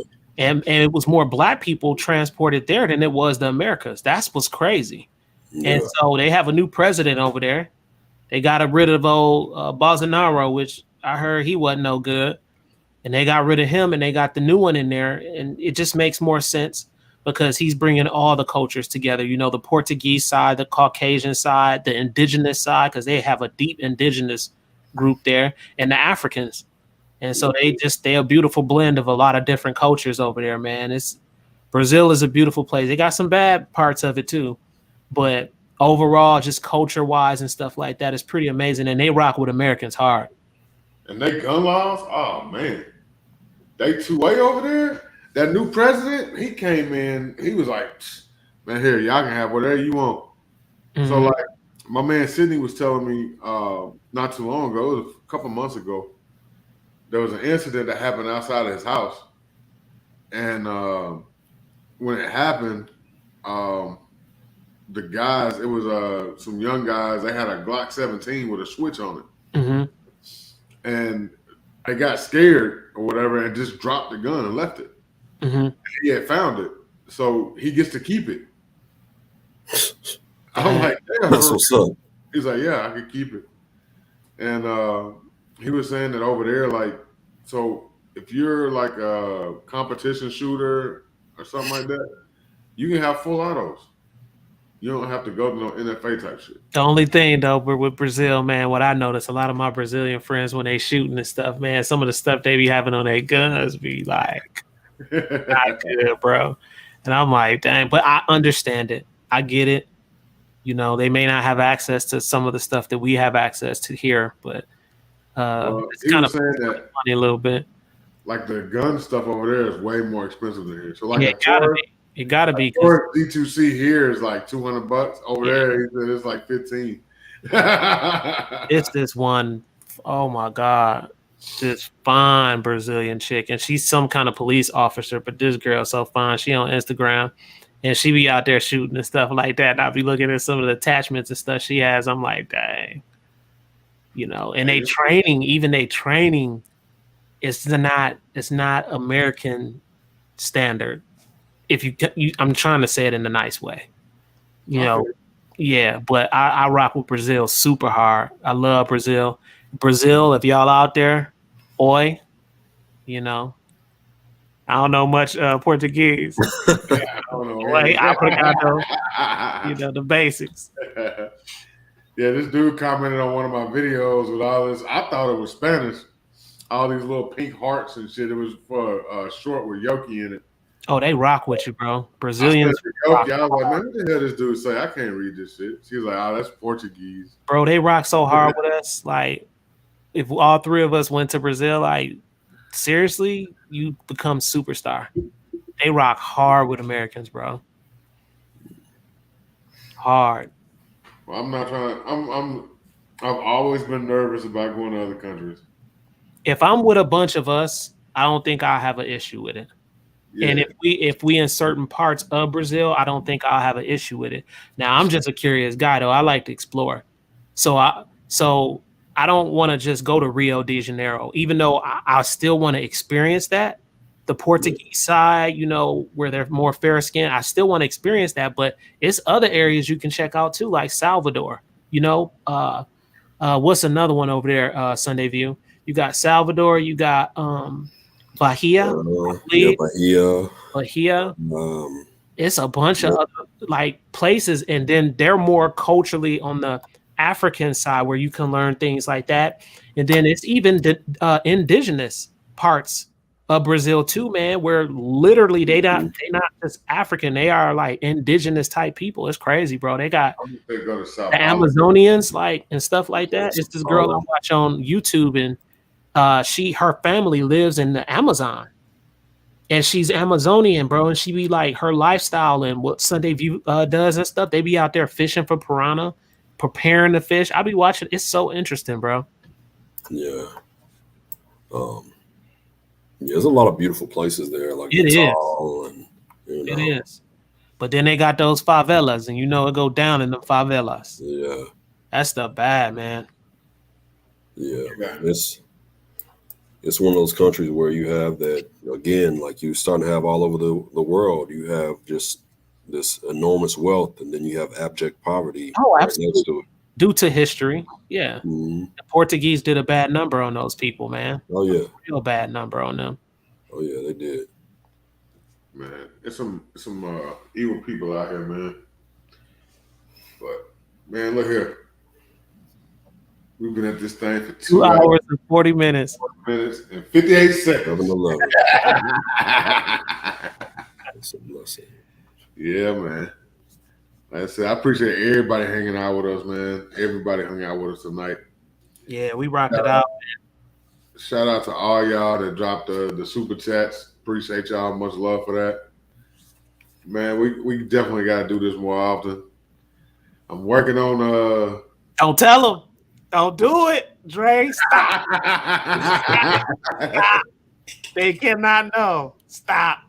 Man, you got to drop these bombs on them, bro. Yeah, they just don't know, dog. 2023. I hear hot tub Tony voice right now. Nah, Ivan.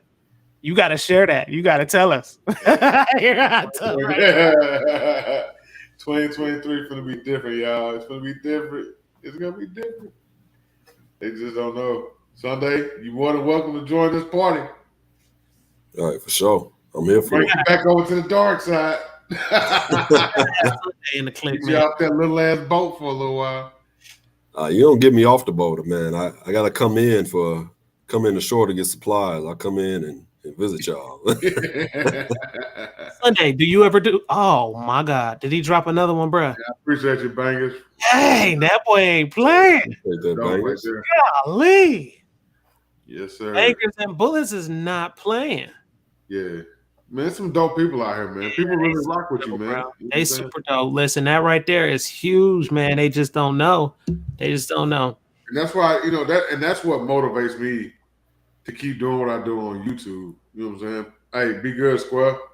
All right, Hot Tub. Peace out, Tony. It's just trying to make good content for my supporters. You know what I mean?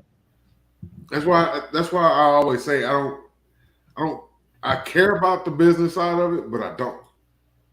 Because I'm changing your mind with that. The more and more I'm around these people in the chat, I'm rubbing off Sunday View on them. Good. No, he ain't rubbing off that much. Yes, I am. These people in the chat is why I do this. You know what I'm saying? The people in the chat, the people that watch the videos, that's why I do this. That's good. You know what I'm saying? That's why I do this. That's what's up. But to get to see that little Google deposit in the bank every now and then. I feel good. Yeah. Hey, the people in chat are helping you to be able to do this. So hopefully you can do this on a full-time basis. Absolutely. That would be nice, if I could get to that point. If I don't, it's still cool because I still love making content for my people, man. You can, man. You can get there. Family, man. They family to me. You know what I mean? And I'm hoping that a lot of these people are gonna be in Georgia hoping a lot of y'all gonna be in Georgia because man, it's nothing like being at the event, at the meetup, and have all your supporters in one spot. And you can actually shake their hand and let them know how much you appreciate them. You know what I mean? My girl gonna be there. Taking pictures. My two girls. Is my two girls gonna be there? Look, dude. Yeah.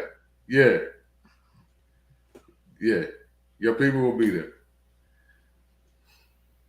Yeah. I need that. He said, I need that. Yeah, your people will be there. You gonna try to come down Sunday? Yeah. When is it gonna be? It's Juneteenth weekend. Okay. I'll send you the link to get your tickets and stuff. Get your hotel. Okay. Oh, I keep forgetting Sunday View in Tennessee with us. Yeah. I'll go ahead and put my time in.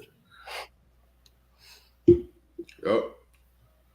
So week before my birthday. That's what's up. Oh yeah, that's right. It is. Yeah. Let me hit that like button. the like button. I almost forgot. Bam! I just hit it. Bangers is on it. You know what? Hit the like button. I'm glad he posted that because I almost forgot. What Bangers is it? I would have went back and did it anyway. Got to get promoted. Hold on. Bam! Bangers just got a notification that he's a moderator. Got promoted. He earned that junk too. First day out. No, he was a good supporter tonight, man. That's just along with the other people too. It's just awesome, man. I'm telling you, it's a good feeling, guys. Yeah, I appreciate when people come through and support. They give out information, you know what I'm saying, and help people. I love that shit. You know what I'm saying? I love it. I love seeing that. Oh damn! You just got another one. They not playing. Yeah. Said she be watching from the bushes. Golly. Watching from the bushes. That's what's up, man. I appreciate you, sis. They're not playing out there, boy, in them streets. Yeah. That's what's up, bangers. Yeah, man. And see, Unleashed Crafter, I think she came over from one of the other communities that Carbon turned me on to. Mm-hmm. So there's a whole nother community of people out there that look like us that are giving out so much information and so much knowledge on different things. You know what I'm saying? And we so wrapped up in the 2A side, we don't realize that there's a whole nother universe of people out there that look like us that are doing some great things, man. It's beautiful. And so, you know what I'm saying? Like going over to African Dreaming, just African Dreaming alone, or Miss T with the T, Big Rooster, any of them, man. When they go live, there's so many different channels in there. You can just everybody they got that Nightbot thing, and you just type in the little hashtag they tell you, and then drop your link, and everybody go subscribe. You know what I'm saying? It's dope, man. It's beautiful. And then they do. I'm actually going to be a part of it. They got an event January 14th. It's a live-a-thon. It's like a 24-hour live, and every hour is a Bangers and Bullets just did it again. You know it's an interruption every time that happened, bro. He said, "Come on, y'all, let's rally this joint." He just did it again. That's love right there, Bangers. Did it again. I just subscribe to your channel too, bro. Bangers and Bullets. Yeah, he got a channel. Drop the link. Yeah, drop the link. Drop his link. If you got a channel, drop your link. Holla Point. What's good, fam? He said, you always dropping quality content, Dre. Holla Point, what up? Yeah, Holla Point, my guy, man. Holla Point been around for a long time. That's my first time seeing. That's that Punisher sticker. You know, I'm all about that. That's my first time seeing Holla Point. Yeah, anybody in the chat that's got a channel, drop your link. You know what? I'm gonna go ahead and when we get off here tonight, I'm gonna sign up for that Nightbot thing, and I'm gonna set up the hashtag. Hey, you love that little Nightbot. So next week, Nightbot. I heard you talking about it, but so next week when y'all come in, I'm gonna have a hashtag. The hashtag is probably gonna be 357 fam. If you got a channel, just drop hashtag 357, in the chat, and it'll drop your link. I'm gonna set that John up tonight. So, because I want everybody to be able to get their channels out there if they got a channel. Dre, go ahead and tell them about tell them to go watch the video of the beginning of the major collab, bro. All right, so for y'all that don't know, Ivan, ITT. Yeah. This dude just popped up at my shop Saturday. And so we recorded the beginning of what is going to be 2023 collabs. Yes, sir. Okay. And so the video's dope. It was a little controversy behind it. So I had to have a little editing work done to it. But it's all good, though. This weird, Dre won't let me drop nothing in the comments for some reason. What? Yeah. What you dropping in the comments? I'm looking in the comments, and there's no area for me to. Oh, you got to do it. You got to open up a second screen. Yeah, you got to go back to YouTube.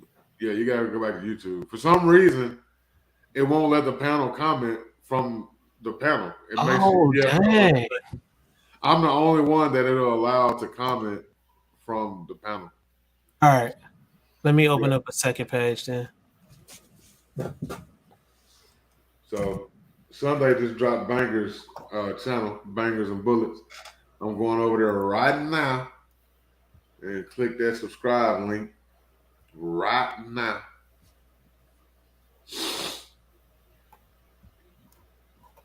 Oh, look at it. I said, you got a fresh channel. He got 134 subs. Everybody in here, click on this link and go sub to him.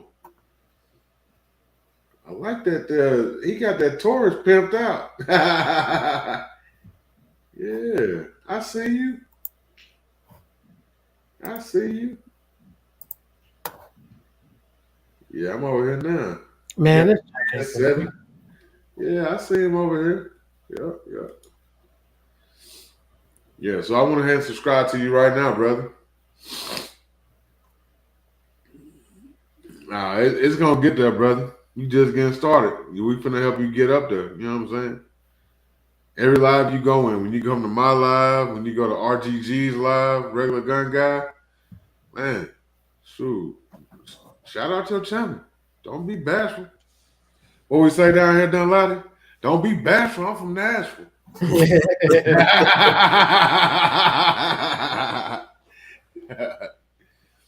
Yeah, man. I'm always glad to help out a new and upcoming channel. You know what I'm saying? I ain't no huge channel, but shoot, if I got more people than you got, or I got subscribers you don't have, you welcome to them. That's awesome that you like that, bro. Yeah, that's man. Love. It is. Yeah, man. We all in this together. I don't even care if your channel got more people than me. You probably still ain't got some people that I got. You can have them. We can all share. We all family. Let's do this. Yeah, man. It's about networking, bro. Like, man, that's what I'm talking about, Bangers. Don't cheat yourself. Treat yourself. Shit. What I'm talking about. He said Bangers look like DJ Khaled. Hey, Bangers and Bullets. Hold on. I'm about to go to Bangers and Bullets and subscribe. Let me see where he put that link. Because he took care of my brother tonight, and that's huge. Yeah, you got some stuff on his channel too, man. You do? With this bullpup on here, I like that. I'm gonna help him get the watch time hours up tonight. Yeah, I'm gonna go subscribe on my Ghost channel too. Oh, speaking of Ghost channels, so people watching this live after the fact, people that's in here right now, I'm gonna go ahead and tell y'all now. I have a second channel. A lot of y'all don't know. Man, damn, Bangers for real, bro. Oh, 10. I see. Appreciate you, man. Man, he ain't playing, bro. Like, bro, you just went down in history with us. You just have no idea. Yeah, you don't understand how much support you about to get now from us, bro. Oh, yeah, bro. Good. I have a second channel. It's called Life of Big Dre 357. The link is in the description of every video. And I'm about to start on a new venture for 2023. So that channel is gonna have all the non-gun related stuff over there. So it'll probably be some vlogs and some more stuff. So go over there, subscribe to that channel. Let's get that channel ran up. There's a couple of videos on there, but I'm about to start posting on there regular. And a lot of it's gonna be collabs with my man's right here. Turning up, boy. Turning up. So, as a matter of fact, I've got a video on this channel that I need to move over to that channel. I just subscribed to Bangers. Yeah, man. You going up, Bangers? Yeah. Bangers go up. Yeah, we gonna get him up. We gonna get him up. We gotta get him over them 500. So we gonna get him over them 500. Like I said, everybody that's got a channel, drop your link, type it in. If it won't show us a link, Dunlottie, do me a favor. What's up? Grab where'd she go? Where'd my girl go? Good looking, G.R.A.V.I.T.E.E. That's support, bro. The Unleashed Crafter, does she have any channel? Yeah, Unleashed Crafter. She has a what channel. Does she do? What does she do? It's like crafting stuff. What's the other one? She came up from your channel, Ivan. Gina versus Gina. Don't she have a channel? Yeah, Gina versus Gina do. Yep. Yeah. I'm about to pull up the Unleashed Crafter now. I'm pulling it up now. Yeah, I just subscribe to her channel. There she is. She got 244 subscribers. I'm about to subscribe right now. Yeah, can one of y'all drop a link? Yeah, I thought I put it in here already. Can do it again. I just subscribed. Trying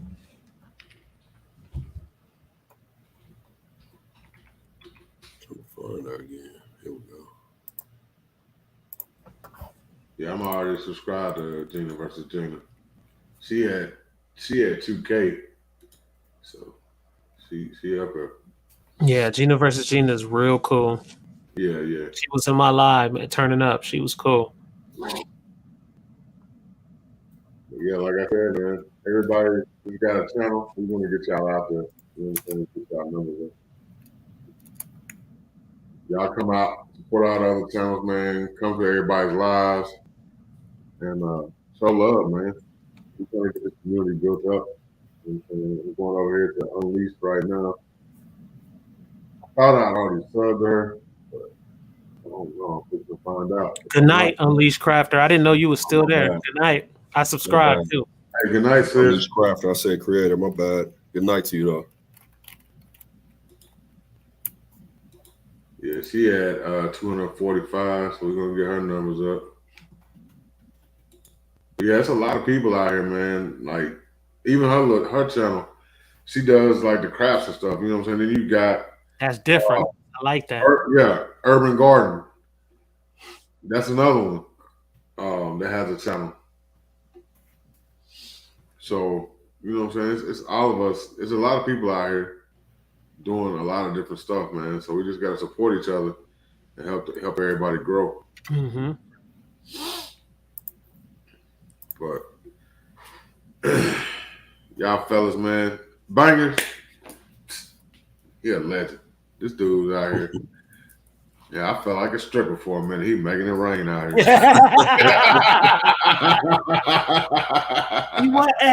He was making it rain, boy. He put it down in history with that one right there, boy. And he a smart guy. Instead of dropping the full $40, $50 or whatever, I think it might have been 60 or 70. Instead of doing it, he was like, you know what? I'm about to make it rain. I'm gonna break that jack up and just make it rain on Dre. That was a smart guy, smart move. That was good stuff, man. Awesome. Jay, he said he just subscribed to Unleashed Crafter and Urban Garden. Yeah, we need to get Urban's link out there too. That was good stuff, man. Yeah, that makes a difference, man. And for a lot of people, don't well, I ain't gonna share that part anyway. He said, "Hell, I don't do no damn stripper shit, isn't it? Nah, don't worry." Don't worry, brother. I say that for Queen. Dude, I'm gonna go tell moms. And I'll be on my way to your house because we taking you to the funny farm. You done lost it. How many we still got watching? They still watching with us? Yeah, they still in here. We got 11 still in here. Dang. 3 hours strong, bro. Yeah, Dang, man. they rocked up.